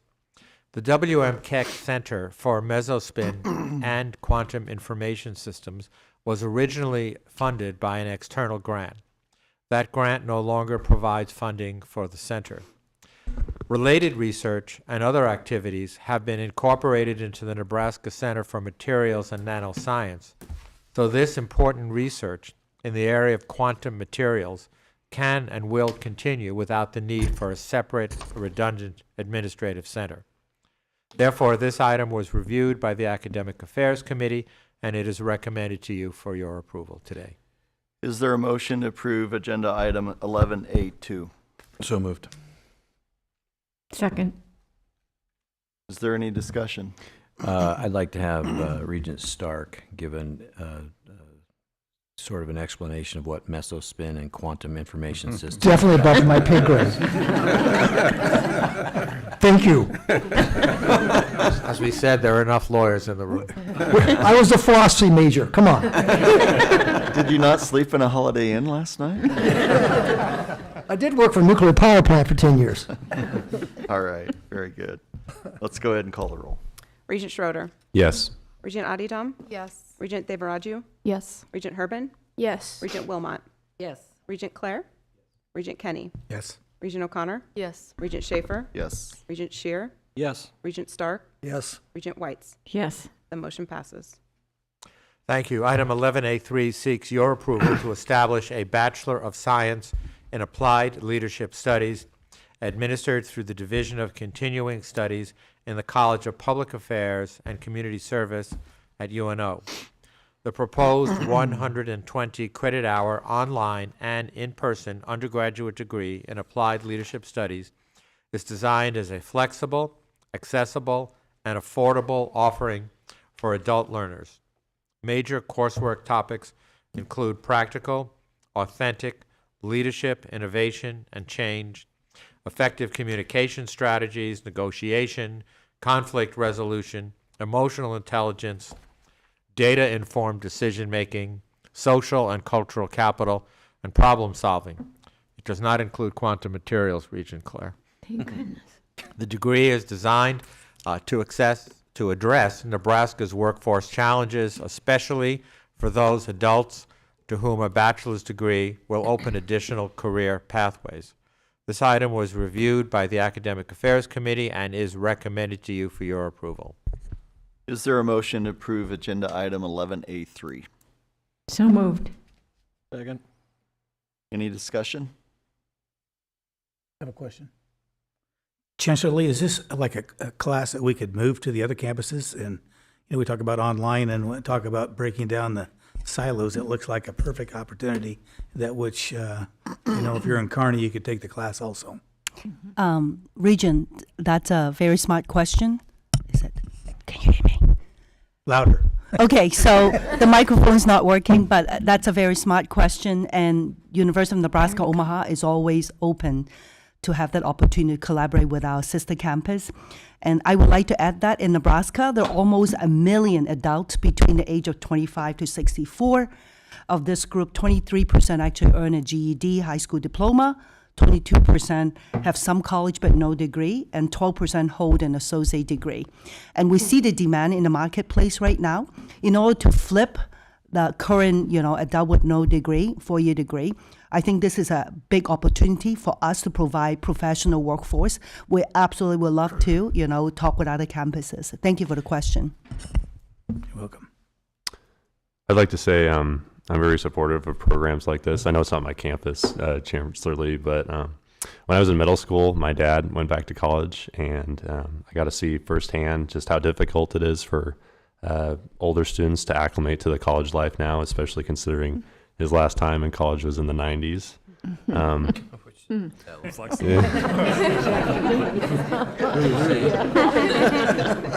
Yeah, give us a break here. Some of us feel old now.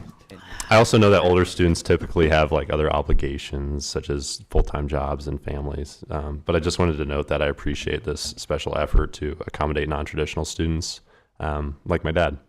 So thank you. So thank you, Regent. UNO is with the core of educating people of the world. Adult learner now actually make up a big portion of a student portfolio, and I truly agree with you. We are here to provide that kind of opportunities and hoping that we can transform and advance their socio-economic mobility. Thank you for the encouragement. All right, anyone else? Please call the roll. Regent Adidam? Yes. Regent Devaraju? Yes. Regent Herbin? Yes. Regent Schroeder? Yes. Regent Clare? Regent Kenny? Yes. Regent O'Connor? Yes. Regent Schaefer? Yes. Regent Shear? Yes. Regent Stark? Yes. Regent Whites? Yes. Regent Wilmot? Yes. The motion passes. Thank you. And now we'll move to the Business and Finance Administrative Agenda. 11B1 seeks your approval to permit alcohol sales at University of Nebraska athletic events. As you recall, in 2022, this board approved a change to our alcohol policies that allowed us to sell alcohol at athletic events subject to board approval on a case-by-case basis. Since that time, you've approved alcohol sales at Pinnacle Bank Arena for Husker men's and women's basketball games, at Haymarket Park, as well as at the Big Ten Wrestling Championships in 2022, and on Volleyball Day in 2023 at Memorial Stadium. There were no major alcohol-related incidents at any of these events. In addition, alcohol has been sold at Baxter Arena since 2015, since the arena was opened. We have shown that our athletic departments can do this in a safe and responsible way. And we give credit to our teams within our athletic departments and our vendors for approaching this issue carefully and thoughtfully over the years. We believe that we owe that level of diligence to our student athletes, to our coaches, to our staff, and importantly, to our great fans. If you approve this item today, you will be granting permission to sell limited amounts of alcohol consistent with best practice policies at University of Nebraska athletic events writ large without continually coming back to you on a case-by-case basis. The most immediate impact, as you have read in the press, is for Husker football and volleyball. With your approval, athletics intends to move towards an opportunity to offer alcohol sales at limited times during games at Memorial Stadium and the Devaney Center beginning in the 2025 respective seasons. There is much work to be done between now and then to get ready, but our athletic director, Troy Dannon, who joins us today, and his team have good plans in place and are confident that they'll be prepared to bring this new amenity to our fans, again, in a safe and responsible manner, including the continual monitoring of safety outcomes and to make real-time adjustments in policy consistent with the outcomes of the data. As stated earlier, this will bring us in line with the rest of the Big Ten and many of our other peers in the Power 4 conferences. I would also note that each campus is electing to sell alcohol that will sell alcohol at athletic events will continue to contribute a portion of any profits from those sales to alcohol safety programs. This has been an important discussion point with our board, and we are fully committed to using this opportunity to increase our investment in studying the outcomes of these changes and investing in safety initiatives. This item was reviewed, and I mean reviewed extensively, by our Business and Finance Committee, and it is now recommended to you for your approval. Is there a motion to approve item 11B1? So move. Second.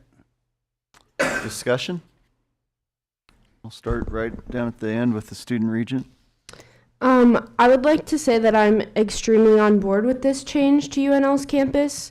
From a student perspective, it will increase the safety on game days, which is a positive effect that we have seen across our Big Ten peer campuses as well. My background is in campus safety, and I've seen the direct tie between binge drinking and the prohibition of alcohol sales in Memorial Stadium and the Devaney Center, which I adamantly will believe will decrease when alcohol sales are permitted in both of these spaces. The student body also favors these sales. We recently passed a resolution through our student senate in support of this safety change. In addition, athletics has agreed to give some proceeds from alcohol sales back to students to promote ongoing safety with alcohol, which is something that is exciting to students.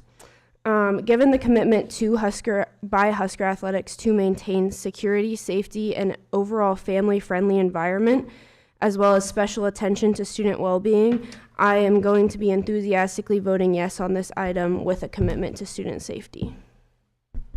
Okay, Regent, start. First of all, I want everyone to know that we took this very serious. The board, we spent a lot of time in discussions with our athletic director, Dannon. Each of us brings our own experiences and opinions. Mine has changed over 40 years. My first phase in the 90s and 2000 to 2010, very much concerned about alcohol abuse in my clinical practice as a medical psychologist. Not to mention my work with the Med Center and fetal alcohol syndrome, but to provide context for Coach Osborne. I've met with Coach twice in the last week and received some written information. I'd like to share that with you from Coach Osborne.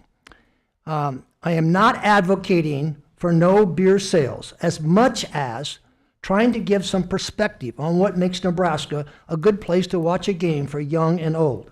Selling alcohol in the stadium will change things. I witnessed this in NFL stadiums and other Big Ten schools.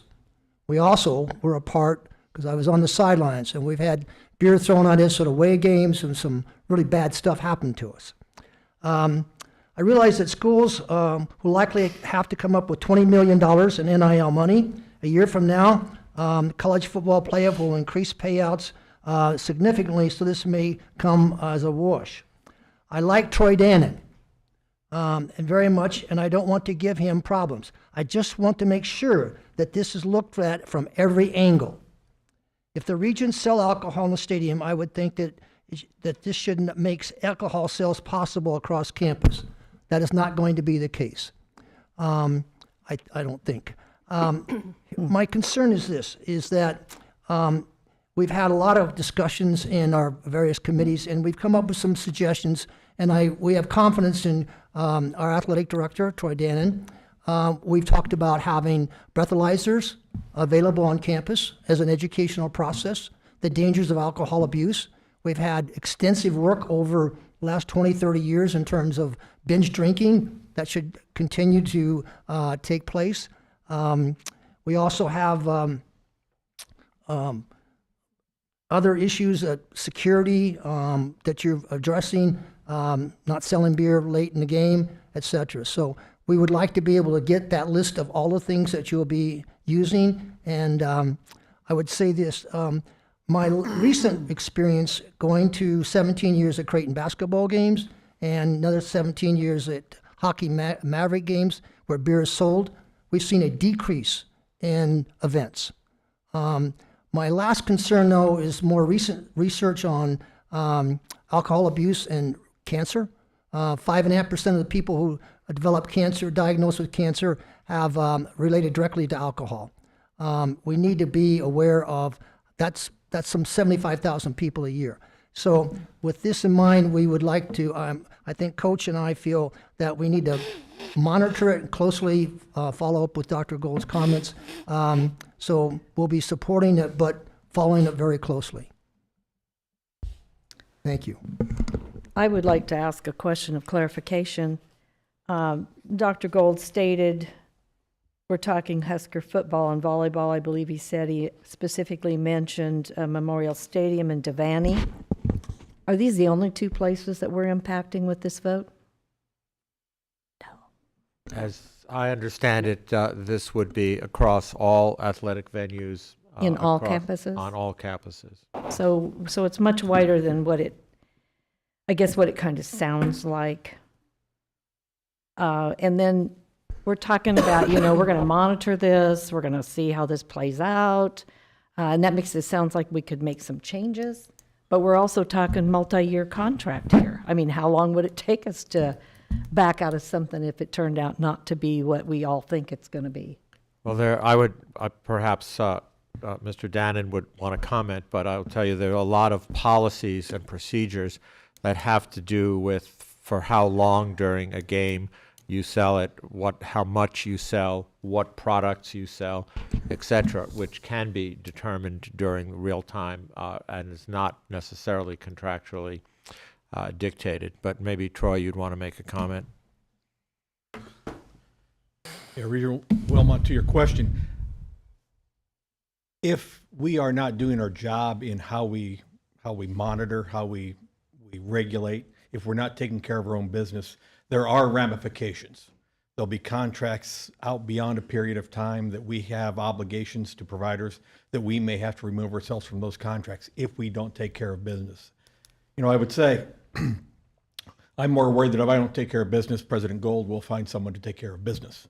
So it's not a matter of necessarily us not doing the business, but trusting the responsibility of all of us to enforce, one, the state liquor laws, two, best practices, which are proven over the advantage to all 17 schools in the Big Ten doing this already is there are best practices. We know what works, we know what doesn't work, we know where we need to capture particular areas of emphasis and security. So one, I would trust that we're going to take care of business. If we don't, yes, there are things that would have to be rolled back, just as if any policy changes that may affect a contract that's already in place. I have a question too. Some people had brought to me concerns. I know we talked about the fact that we're going to be expanding the offerings of food, et cetera. And their concerns is what safeguards do we have to make sure that our Nebraska companies, Runza, Valentino's, the Big Red hot dogs, are going to be demanded in that contract so we're not hurting any of our own Nebraska businesses? I can't really speak to individual contracts that a concessionaire may enter into with third parties to provide product. That's really outside of my purview and would be outside of our purview. Know that while it's not a part of this particular motion, and we are inviting RFPs for concessionaires for next year, one of the things that we have informed them in the RFQ process is that there are longstanding relationships and traditions inside of the stadium with certain vendors, you've named a few, that we think are important going forward. Similarly, one of the things that we've asked for, frankly, is there are certain venues across the country that have very family-friendly concession pricing, extraordinarily. And they do larger volume because of lower price, just the volume makes up the margin of difference. And we've asked for that consideration in this as well, because we do have a demographic, a skewed family demographic in the stadium where I think family-friendly concession prices are more important in our stadium than they are in a lot of other stadiums. I have a question as well. The other safety issue that we've discussed, and I think is really critical, is to talk about people will not leave the stadium once they come in, so that we don't have people drinking in the stadium and then tailgating at halftime or whenever they leave the stadium and come back. Is that part of your safety plan? I think there's a bigger holistic safety evaluation that needs to be done at the conclusion of the season. And we've already talked to Homeland Security just about all of our practices. Right. The exit and entry is not best practice in stadium management. Letting people in after the initial security sweep in the morning of game day is not best practice. Right. So I would consider, while it's not necessarily tied to this, it's a bigger part of a security analysis that needs to be done in the stadium as a whole. Thank you. Okay, Regent Shear. Thank you, Mr. President. As chairman of the committee that heard this, I do want to reiterate that we did have a fairly extensive conversation in regards to this process. But I also want to make the point that, one, I want to acknowledge that I received several emails from folks that were opposed to this, and myself and I'm sure other regents had the same concerns that were expressed in those emails.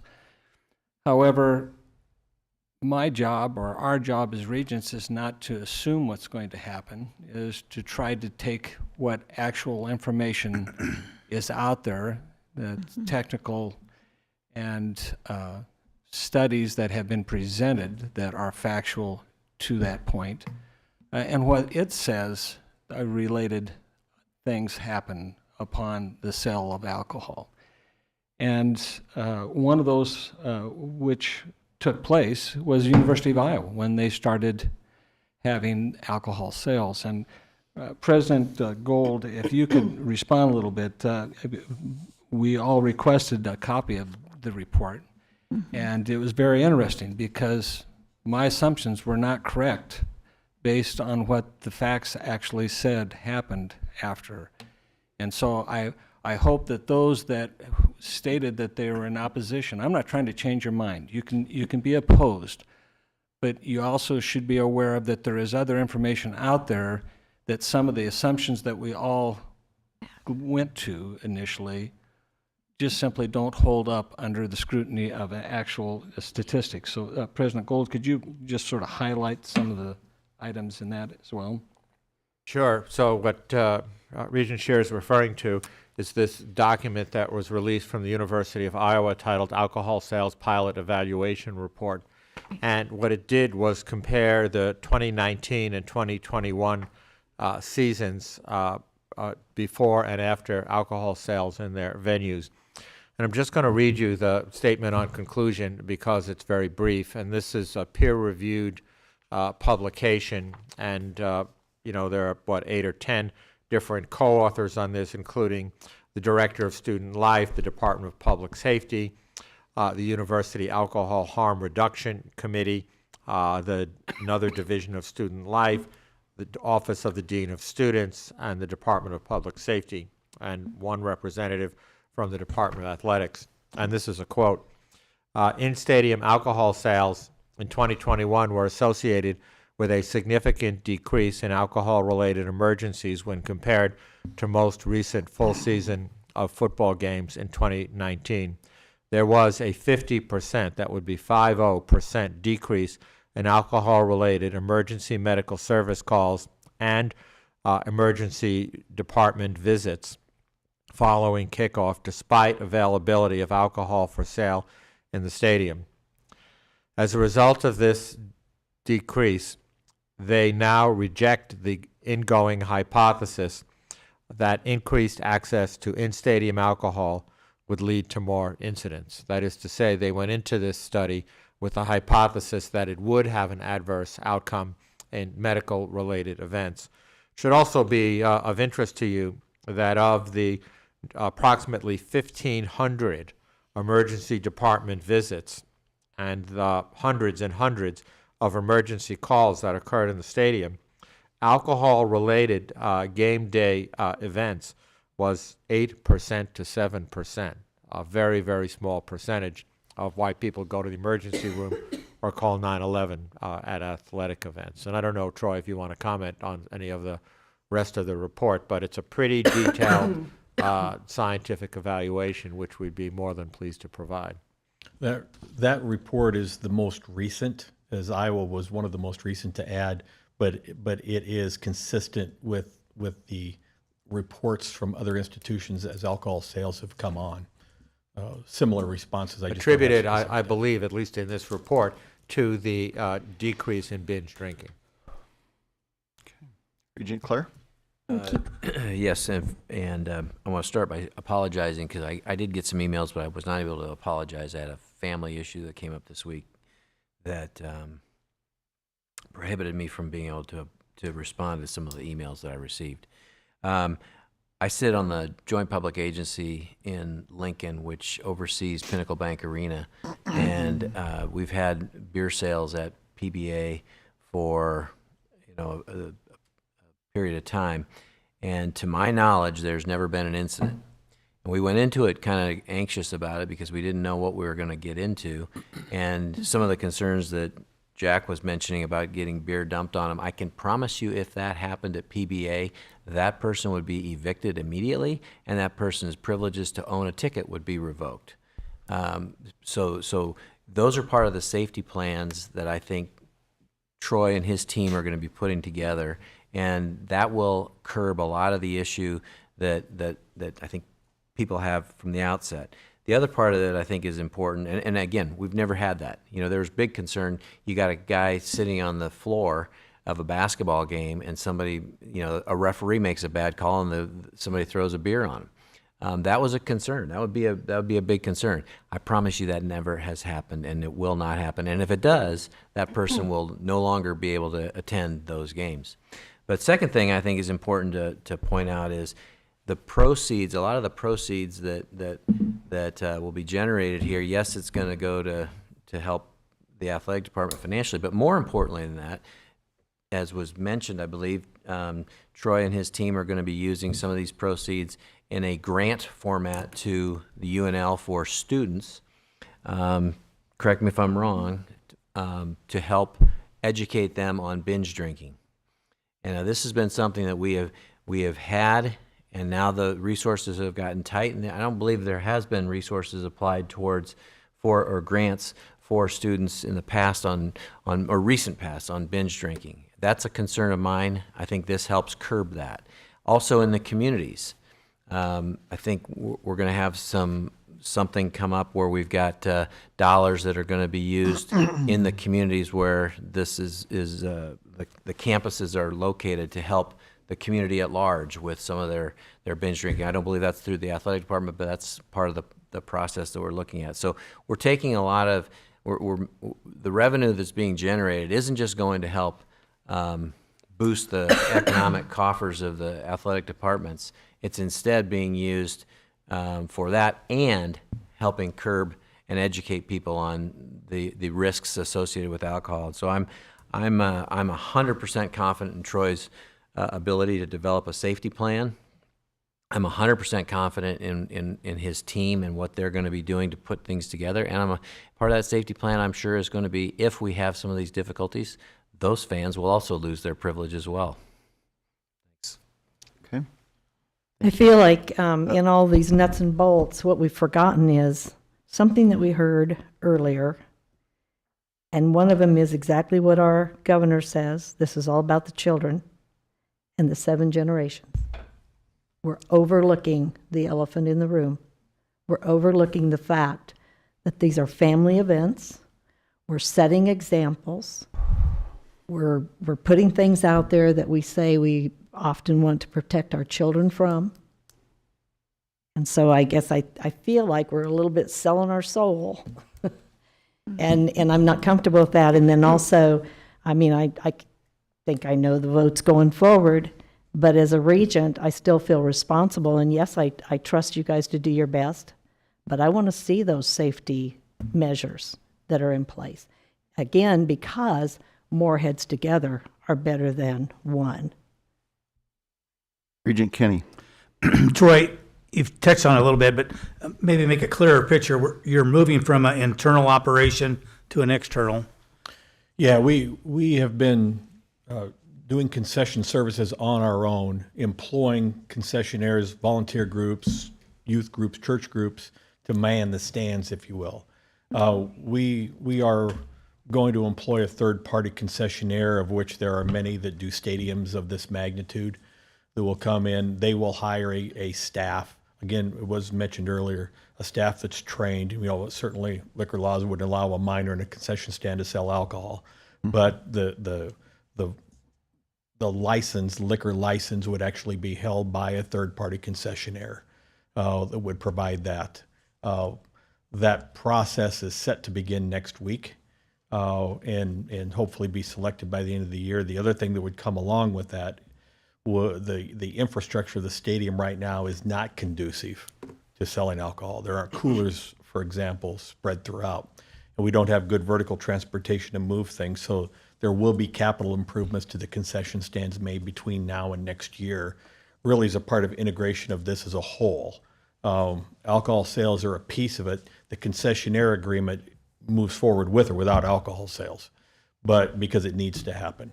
But this will go along with it and will be a part of the amenities they'll offer. I have another question too. We keep saying that we want to do this because we're somehow going to eliminate binge drinking. Are we then eliminating all the tailgates with alcohol on our campus? Well, we're not going to eliminate binge drinking. There isn't anything any of us can do to eliminate binge drinking. Right now, we have binge drinking. It was noted without alcohol sales in the stadium. What in theory has happened is, as Dr. Gold referenced at the University of Iowa study, because there is less hurry up and drink now before we go into the stadium because we can't drink during the game, or go out at halftime and hurry up and drink as much as we can because we can't drink in the second half. That is what has been noticed as being eliminated, that piece. The tailgating, the climate environment around, this doesn't change any of that. But it does keep people from, this is my last chance for the next 90 minutes to have a drink, so I'm going to drink 3. That is what has been noticed in other venues. Regent Stark? I'll have this report up here. I think some of you that came would like to have reference to this. We'll leave it up here if you want to copy it and look at it. It's probably the latest and best data. It's very consistent with what we found in the last 20 years at Creighton and at UNO, where beer sales is. Binge drinking dropped significantly because of this process. So we'll have it here in case you want to look at it, okay? Yes. So just from UNMC's perspective, this doesn't affect us a whole lot, as we have a mascot and we have a fight song, but we don't actually have a sports team, and so this doesn't directly impact us. So I will be abstaining, but what I can say is that there is a paradox that often happens in public health, where our assumptions and like what seems perfectly logical ends up being very contrary to reality. We see this, for example, with, we think prevention's better than cure. We do a lot of scans on people, and we actually find things that we didn't mean to find, and we end up causing more harm by, operating on them, et cetera. So there are a lot of illogical things like that that happen with public health, and I think I'd only mention this because I'm sure that the board will face more things like this. But assumptions can be really different from reality, and I think with this Iowa study, we do see that. If we are really trying to protect people, we might have to go with the data. So I will be abstaining either way, but I wanted to say that. Anyone else? Well, I would just take a moment, and I've said it many times before, I believe in treating adults like adults. With that, as Regent Claire points out, the adults will have choices in front of them, and they'll be able to make a decision and take action based on that decision. And if they make poor decisions and make bad actions, there's going to be ramifications for it. And so, I'm going to be supporting this. I think it's a way to bring it in-house and actually control it and provide a more controlled setting for the consumption of alcohol, as opposed to the binge drinking or the guzzling to get a buzz prior to a game or at halftime, which, quite frankly, is the wrong thing to try to teach our youth. As a father of 2 teenage girls, I think it's important that we show them how to act responsibly. And we can do that, at least in all we're talking about at this point in time is within the confines of the stadium. Are there issues outside of the stadium? Yeah. And quite frankly, it's hypocritical. It's there. And, that's a discussion for another day. But what we've got in front of us right now, right here today, let's keep the main thing. And that is, are we going to approve alcohol across the campuses in the controlled settings where we can control it? And so with that being said, I'm going to be voting yes. Anyone else? If not, please call the roll. Regent Debraju? Abstain. Regent Herbin? Yes. Regent Schroeder? Yes. Regent Adidam? Yes. Regent Kenny? Yes. Regent O'Connor? Yes. Regent Schaefer? Yes. Regent Shear? Yes. Regent Stark? Yes. Regent Whites? Yes. Regent Wilmot? No. Regent Claire? Yes. The motion passes. I want to take just a moment, too, to thank all the people that did reach out. I know I have quite a stack here, and I even had some that just came to personal email. But I am thankful that at least you may have been defeated in some of the things that you had hoped for, but I encourage the public to remain engaged because we need to hear from you on all issues.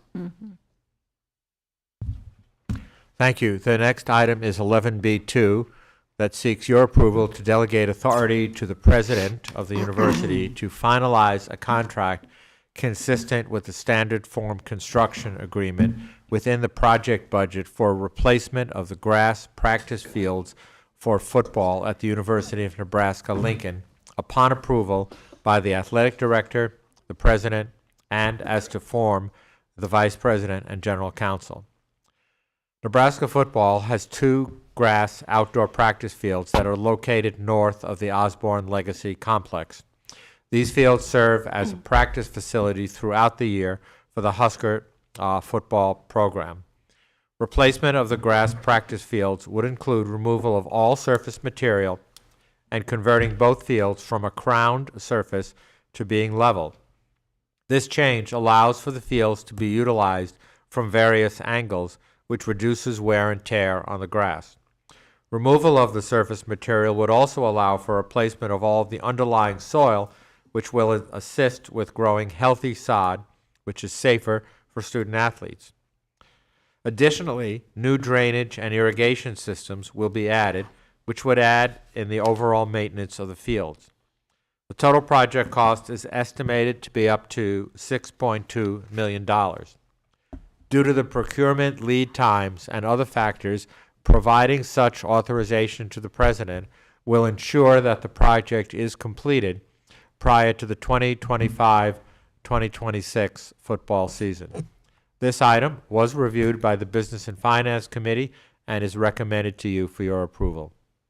Is there a motion to approve agenda item 11B2? Second. Discussion. I have a question. Memorial Field is not a grass field. Is that correct?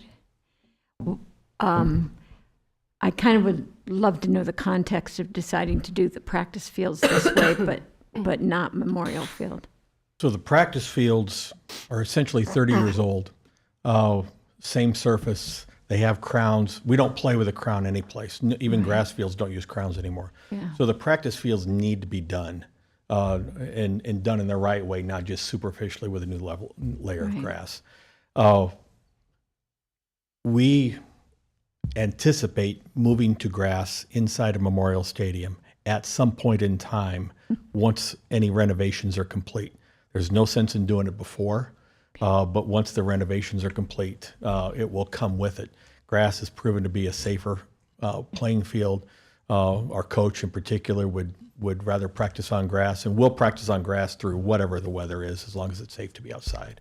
So getting the practice fields where we spend, we don't practice inside the stadium at all, only on those grass fields. Thank you. Yeah. You answered my second question too. Okay. Any other questions? Comments? You might say you'll be able to play all different directions too. Yeah, without the crown, instead of just playing north-south, we'll be able to halfway through the season move east-west. And so the wear and tear in the belts between the in the center of the field that we play on, it'll survive long-term. We'll be able to practice on those fields throughout the season without replacing grass. Thanks. Anything else? Please call the roll. Regent Herbin? Yes. Regent Schroeder? Yes. Regent Adidam? Yes. Regent Devaraju? Yes. Regent O'Connor? Yes. Regent Schaefer? Yes. Regent Shear? Yes. Regent Stark? Yes. Regent Whites? Yes. Regent Wilmot? Yes. Regent Clare? Regent Kenny? Yes. The motion passes.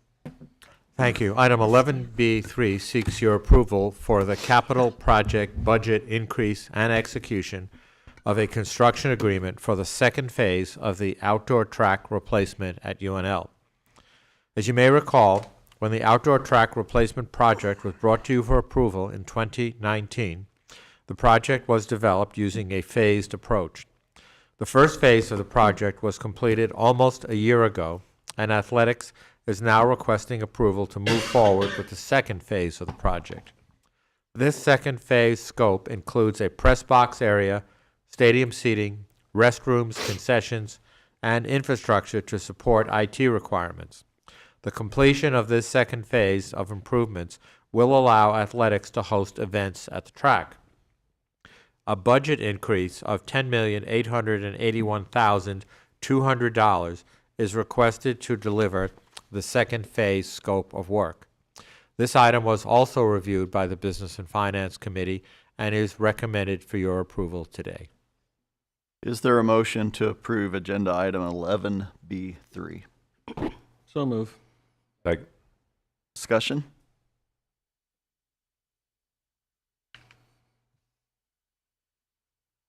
Having none, please call the roll. Regent Schroeder, Yes. Regent Adidam, Yes. Regent Devaraju, Yes. Regent Herbin, Yes. Regent Schaefer, Yes. Regent Shear, Yes. Regent Stark, Yes. Regent Whites, Yes. Regent Wilmot, Yes. Regent Clare, Regent Kenny, Yes. Regent O'Connor. Yes. The motion passes. Thank you.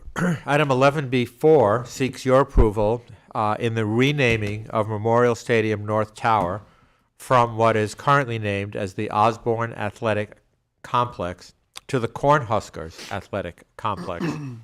With the naming of the newly built football facility to the Osborne Legacy Complex, athletics would like to move forward with the renaming of Memorial Stadium North Tower from the Osborne Athletic Complex to the Cornhuskers Athletic Complex. This facility will continue to serve as the home of many Nebraska athletic administrative units and teams. This item was reviewed by the Business and Finance Committee, and it is recommended to you for your approval. Is there a motion to approve item 11B4? Second. Discussion? Yes. Can you help us with the rationale or where this decision and idea came from? I would ask Troy if that's okay with you. It's almost wayfinding. So when the new complex was named the Osborne Legacy Complex, we have the Osborne Athletics Complex, the Osborne Legacy Complex. The bronze of coach was moved to the Legacy Complex. And this is really the anticipated second sequence was name comes down here, moves over here, and then we go back to generic. Because right now, if you tell someone to go to the Osborne Complex, people have no idea where to go. So it was really a transition of the main public entrance into the athletic facilities moving into what was the Go Big project. And I'm guessing, Troy, it also creates another naming opportunity. At some point in time, when the stadium project comes online, it does create another naming opportunity indeed. Regent Shear. Yes, and I think perhaps one of the items that Regent Wilmot was questioning, although it didn't come about, you have had, I know there has been discussions with Coach Osborne, and he is in concurrence with this. This is not a surprise to their family or anything. No. This was something that was already discussed, and he's fully on board with, so. Yeah, this was something that was understood before the naming of the Osborne Legacy Complex. And it just really has finally come to the point now that everything's over there and all the signage is done that we need to make the adjustment to the north end. If anything, it was my error not knowing we needed permission to take the name down and revert back to more of a generic name with the transition. Anyone else? Please call the roll. Regent Adidam, Yes. Regent Devaraju, Yes. Regent Herbin, Yes. Regent Schroeder, Yes. Regent Shear, Yes. Regent Stark, Yes. Regent Whites, Yes. Regent Wilmot, Yes. Regent Clare, Regent Kenny, Yes. Regent O'Connor, Yes. Regent Schaefer. Yes. The motion passes. Item 11B5 seeks your approval and authorization to execute the first amended and restated interlocal agreement for the administration and operation of Network Nebraska. The first amended and restated interlocal agreement defines the partnership between the State of Nebraska Office of the Chief Information Officer, better known as OCIO, and the University of Nebraska to develop and maintain a statewide multipurpose, high-capacity, scalable telecommunications network known as Network Nebraska. Network Nebraska serves as Nebraska's statewide research and education network governed under the Nebraska Information Technology Commission. Network Nebraska enables members to share telecommunications resources, network services, applications, and support through a consortium of K-12 higher education institutions, libraries, and other educational entities working together to provide scalable, reliable, and affordable infrastructure. Since 2007, Network Nebraska has been able to lower the per-unit cost of commodity internet by 99% for its members through aggregating demand, and competitive bidding, and currently enjoys one of the lowest costs for commodity internet in the entire country. The interlocal agreement provides clarity for the OCIO, the information officer, and the University of Nebraska in their respective roles and responsibilities in administering and operating Network Nebraska. The amended and restated agreement also integrates current provisions and contract language necessary to protect the university as demands upon Network Nebraska continue to increase. This item was also reviewed by the Business and Finance Committee, and it is recommended to you for your approval. Is there a motion to approve agenda item 11B5? So moved. Second. Discussion? I have a question. Can someone explain to me, is this Network Nebraska, do they provide the services inside Memorial Stadium or not? That's a different vendor. Okay, I guess I'll make a public comment, and I think our partner, whoever it is in Memorial Stadium, is, if I had to give a pass-fail grade on that, it'd be a failure. The communication between whether you're using your phone to make a call or to send data or a text, it doesn't work. And I think as we talk about improving the fan experience, that's something we need to look into and get it fixed sooner rather than later. Regent Schaefer, this point was brought up at a recent committee meeting, and we're already undertaking a thorough study as to what the cause of that is. I have been at least preliminarily informed that although there was a clear intent to upgrade access to information technology support at Memorial Stadium, it was temporarily paused when it was thought that there'd be a major stadium renovation project initiated in a sooner than later time frame.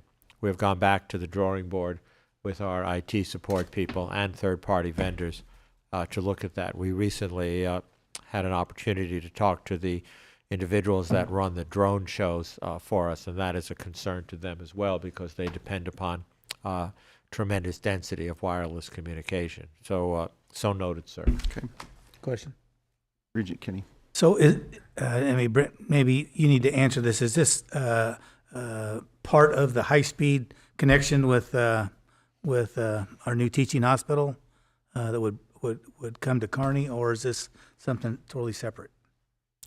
Yeah, so when we, for example, the tour yesterday, Regent Kinney, so that runs on university infrastructure already. We have 100 gig connectivity between Omaha, Lincoln, and Kearney and all of our campuses. That's soon to be up to 400 gigabit connection speeds between there, so that's where that link would happen from a university standpoint. Network Nebraska is specifically a partnership between the state of Nebraska and the university to administer high-speed, low-cost internet to all K-12 across the state of Nebraska public. So we have about 293 members, all but one across the state that utilize that. And this specific agreement, to Dr. Gould's point, is around the university's liability to make sure that is well understood from a cyber-specific standpoint. Okay. Any other questions, comments? Please call the roll. Regent Devaraju? Yes. Regent Herban? Yes. Regent Schroeder? Yes. Regent Adidam? Yes. Regent Stark? Yes. Regent Whites? Yes. Regent Wilmot? Yes. Regent Clare? Regent Kenny? Yes. Regent O'Connor? Yes. Regent Schaefer? Yes. Regent Shear? Yes. The motion passes. Thank you. Item 11B6 requests your approval to engage Forvis Mazars LLP to provide audit services for the Nebraska Educational Telecommunications Commission, the University of Nebraska Television Department, and the Nebraska Public Media Foundation, excuse me, to maintain compliance with the Federal Communications Act, business related to Nebraska public media, including the engagement of audit services, must be conducted at public meetings of the Board of Regents. This item was reviewed by the Business and Finance Committee, and it is recommended to you for your approval. Do we have a motion to approve agenda item 11B6? So move. Second. Discussion. I want to mention that it was also discussed at the audit committee about how important it was that we get an accurate and legal audit of Nebraska media. And they have their own board, and they had been doing it separately, and we believe that it needs to be part of the university audit. So that's a part of our discussion of this. Okay. Anyone, Regent Shear?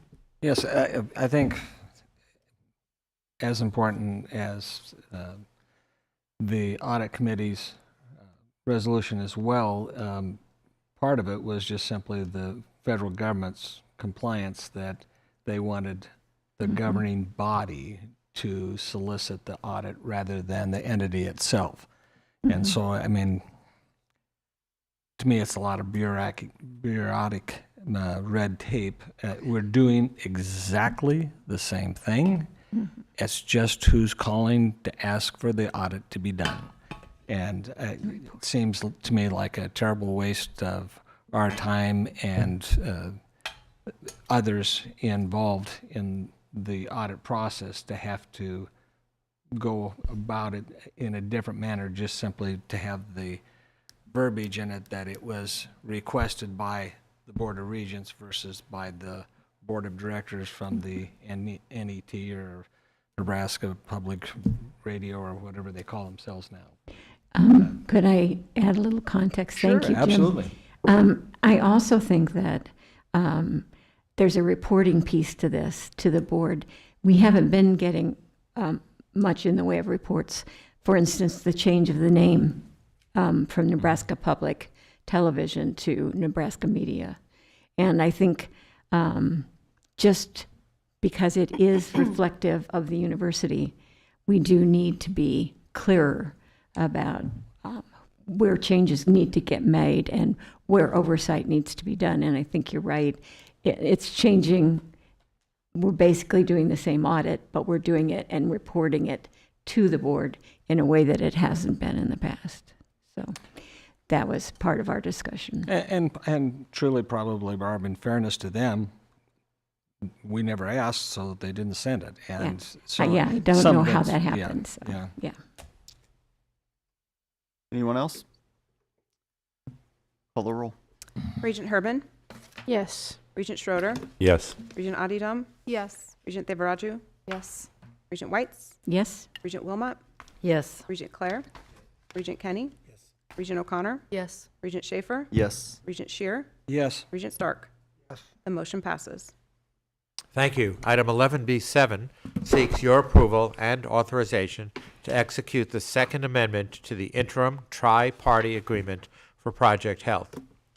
The Second Amendment to the tri-party agreement formally authorizes the contracted parties to advance the validation stage, extending the contract value to $40,510,993.00.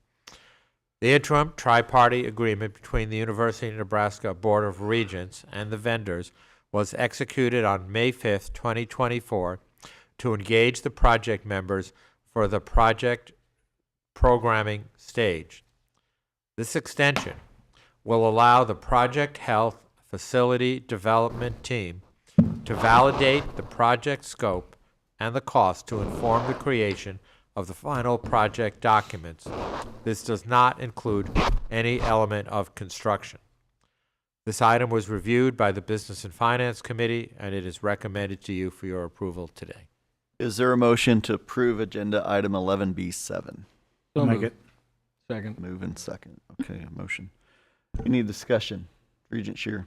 Yes, I think it's also important to note that as we've been moving forward with the Project Health, that the funds that we are utilizing are private funds. They are not dollars that the university has brought in via the legislature or others. They are private donations that have gone towards the funding of this, and it has not impacted the university's ability to fund its educational services by one iota. And I think that would be true as well as on 8 and 9 in relationship to that. Anyone else? Please call the roll. Regent Schroeder, Yes. Regent Adidam, Yes. Regent Devaraju, Yes. Regent Herbin, Yes. Regent Wilmot, Yes. Regent Clare, Regent Kenny, Yes. Regent O'Connor, Yes. Regent Schaefer, Yes. Regent Shear, Yes. Regent Stark, Regent Whites. Yes. The motion passes. Thank you. Item 11B8 seeks your approval for the engagement of KPMG LLP to provide audit services for Project Health. The university issued a competitive, value-based selection process, and KPMG was unanimously recommended by the selection committee for audit services. KPMG is currently contracted for professional services under a master services agreement dated June 30th, 2022 with the University of Nebraska. An engagement letter will be executed against this master services agreement to contract for audit services for Project Health. This item was reviewed by the Business and Finance Committee, and it is recommended to you for your approval. Is there a motion to approve agenda item 11B8? So move. Second. Any discussion? This was also discussed and approved by the Audit Committee. You might want to know that. Anyone else? Please call the roll. Regent Adidam, Yes. Regent Devaraju, Yes. Regent Herbin, Yes. Regent Schroeder, Yes. Regent Clare, Regent Kenny, Regent O'Connor, Yes. Regent Schaefer, Yes. Regent Shear, Yes. Regent Stark, Yes. Regent Whites, Yes. Regent Wilmot. Yes. The motion passes. Thank you. Item 11B9 seeks your approval for the acquisition of 4643 Farnham Street in Omaha. To support the continued master plan efforts of the University of Nebraska Medical Center and the Saddle Creek District, approval is being sought to acquire the real property located at 4643 Farnham Street in Omaha. This acquisition is a continuation of real estate assemblage in a key location within the boundaries of the Saddle Creek District and is part of the facility master plan of UNMC. However, there are no immediate plans for alternative uses of this parcel, and the property will continue to be leased until such time that a use is determined. This item was reviewed by the Business and Finance Committee, and it is now recommended to you for your approval. Is there a motion to approve agenda item 11B9? Do we have a second? Second. Okay. Any discussion? Please call the roll. Regent Devaraju, Yes. Regent Herbin, Yes. Regent Schroeder, Yes. Regent Adidam, Yes. Regent Kenny, Yes. Regent O'Connor, Yes. Regent Schaefer, Yes. Regent Shear, Yes. Regent Stark, Yes. Regent Whites, Yes. Regent Wilmot, Yes. Regent Clare. The motion passes. Thank you, Regent Schaefer. It's now my pleasure to turn the meeting over to you for discussion of item 11C1. There is currently a vacancy on the Board of Directors of Nebraska Medicine. The Nebraska Medicine bylaws provide for a nominating committee responsible for identifying candidates in the event of such a vacancy. If recommended by the nominating committee, such selection must be approved by the members of Nebraska Medicine and voted on by the Nebraska Medicine Board. The Board of Regents desires to select a candidate to submit for consideration to the nominating committee. Do we have any nominations for a candidate to be submitted to Nebraska Medicine Nominating Committee? Mr. Chairman, Yes. I'd like to nominate Jim Scher. Okay. I would second that.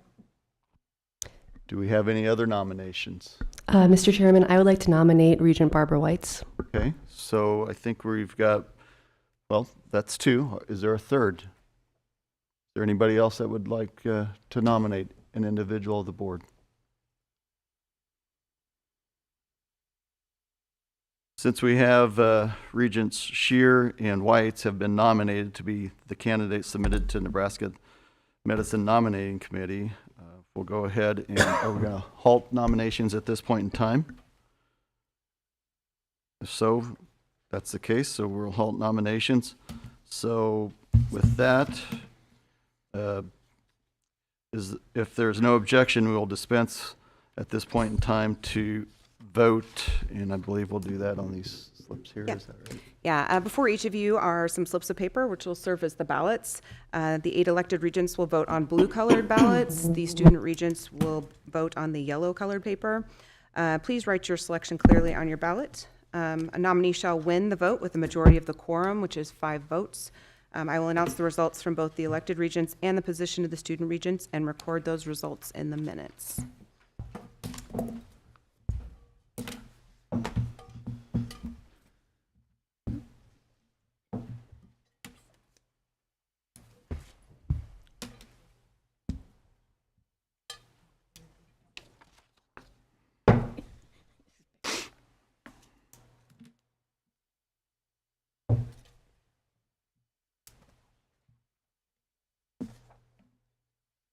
I actually have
The votes of the elected regents are 4 votes for Regent Shear and 4 votes for Regent Whites. The student position, 2 votes for Regent Shear, 2 votes for Regent Whites. All right. Since we have a tie and neither nominee has secured a majority of the votes, we will vote again. Great.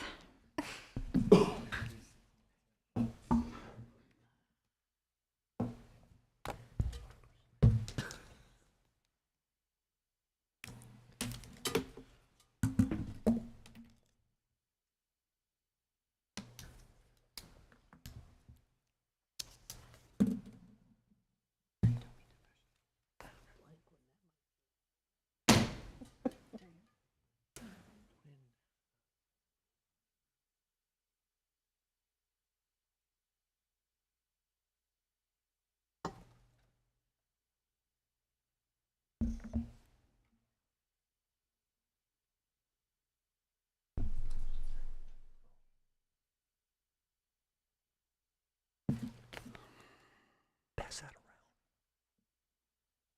Why don't you just pass that around?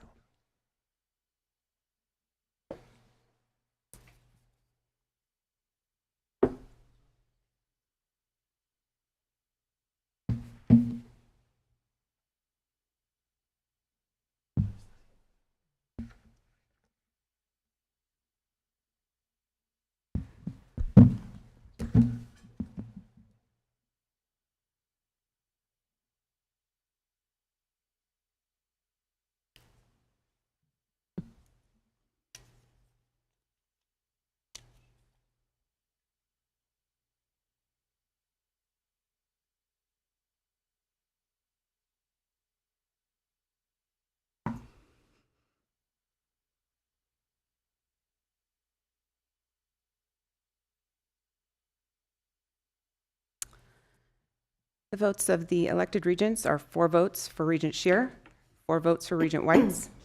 The student position, 1 vote for Regent Shear, 3 votes for Regent Whites. All right, let's vote again. Mr. Chairman, could we use the restroom very quickly, or do we need to finish voting? How about we vote real quick, and Okay. while she's tabulating, we That'd be take great. a break at that Okay. point. Would that work? Yep. Okay.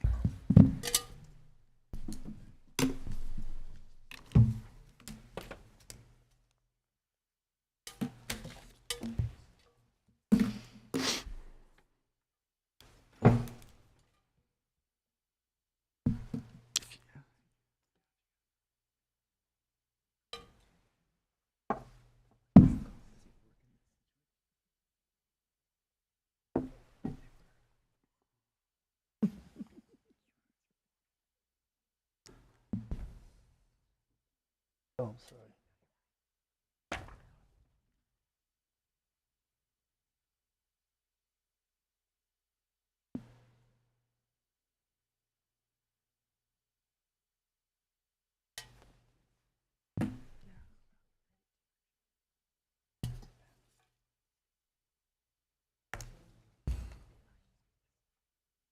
Right out these doors and then down the corridor.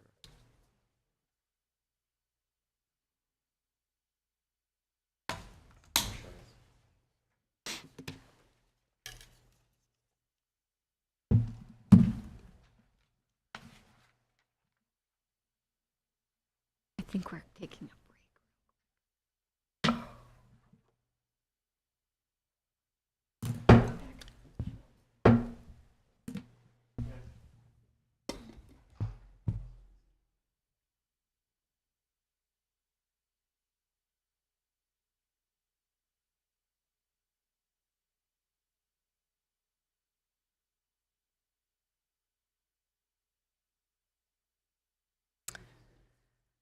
The results of the votes of the elected regents are 4 votes for Regent Shear, 4 votes for Regent Whites.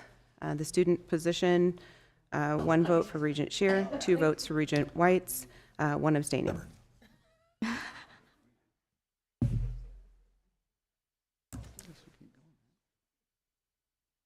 Wait for people. Should have let him go to the bathroom. Sort of before you can go.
fast roll. I tried. Let's go ahead and. Do you want to Yeah, since give the there's- results? Since I did, they were just a reminder, the last round of votes of elected regents, 4 votes for Regent Shear, 4 votes for Regent Whites. Of the students, 1 for Regent Shear and 2 for Regent Whites and 1 abstaining. Okay, let's vote again.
The votes of the elected regents, 4 votes for Regent Shear, 4 votes for Regent Whites.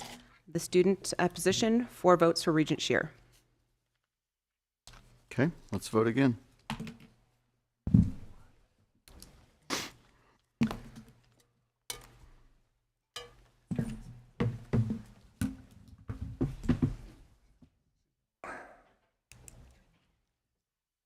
Well, maybe I can make a difference.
The votes of the elected regents, 4 votes for Regent Shear, 4 votes for Regent Whites.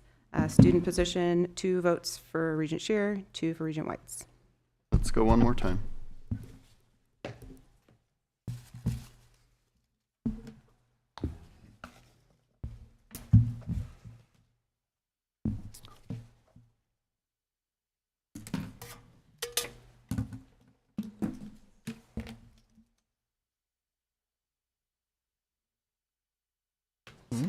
A lot of exercise.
The results, the votes of the elected regents, 4 votes for Regent Shear, 4 votes for Regent Whites. Student position, 2 votes for Regent Shear, 1 for Regent Whites, and 1 abstain. We can continue to go forward if that's what people want, or is anyone willing to make a motion to table this vote until we meet again? And then maybe there's an opportunity for there to be some movement to get this done at another day. I'd make that motion. Second. Okay.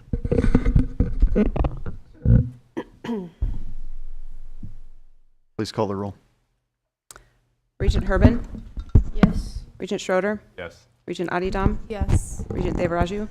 Yes. Regent O'Connor? Yes. Regent Schaefer? Yes. Regent Shear?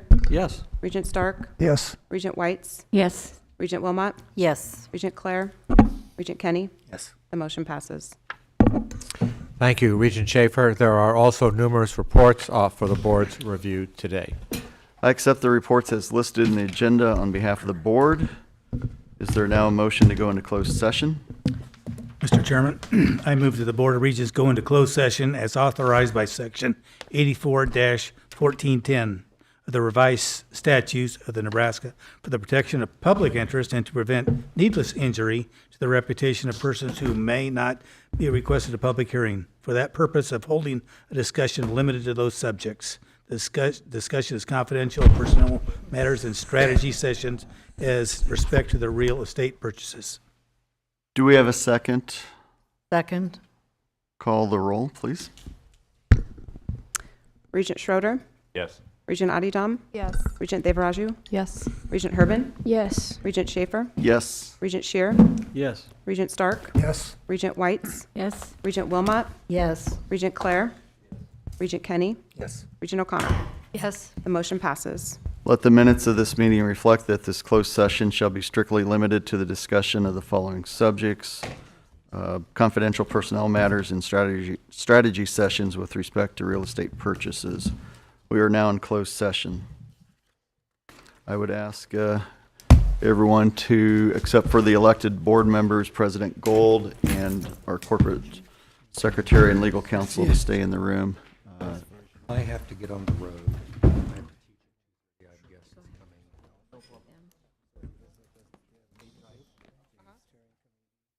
If there's any important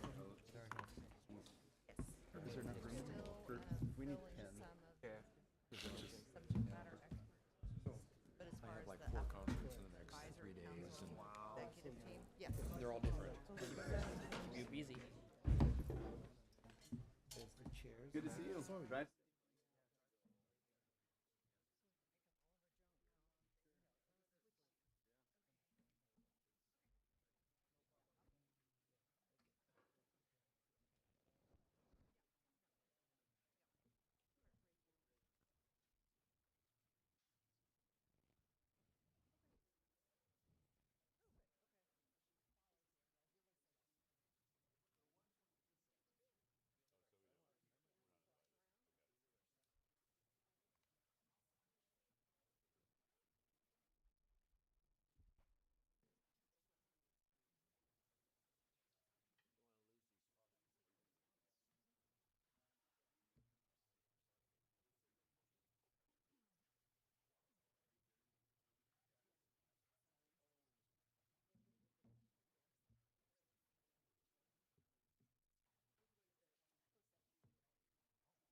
Okay, you went to eat and then you got hit? It's just here. Oh, do I need to sign stuff?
All right. Wait till the other folks are here. Can you have them come out, Paul?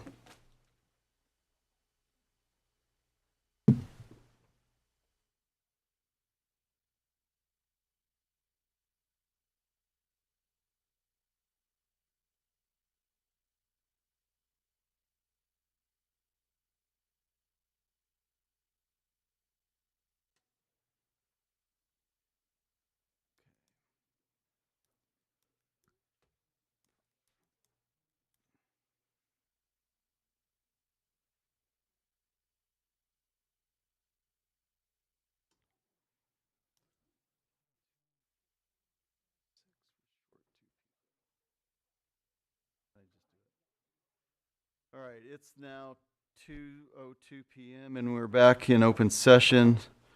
I believe, do I need a motion to adjourn? We just go ahead. There being no further business, and if there's no objection, we stand adjourned. Thank you. Here you go.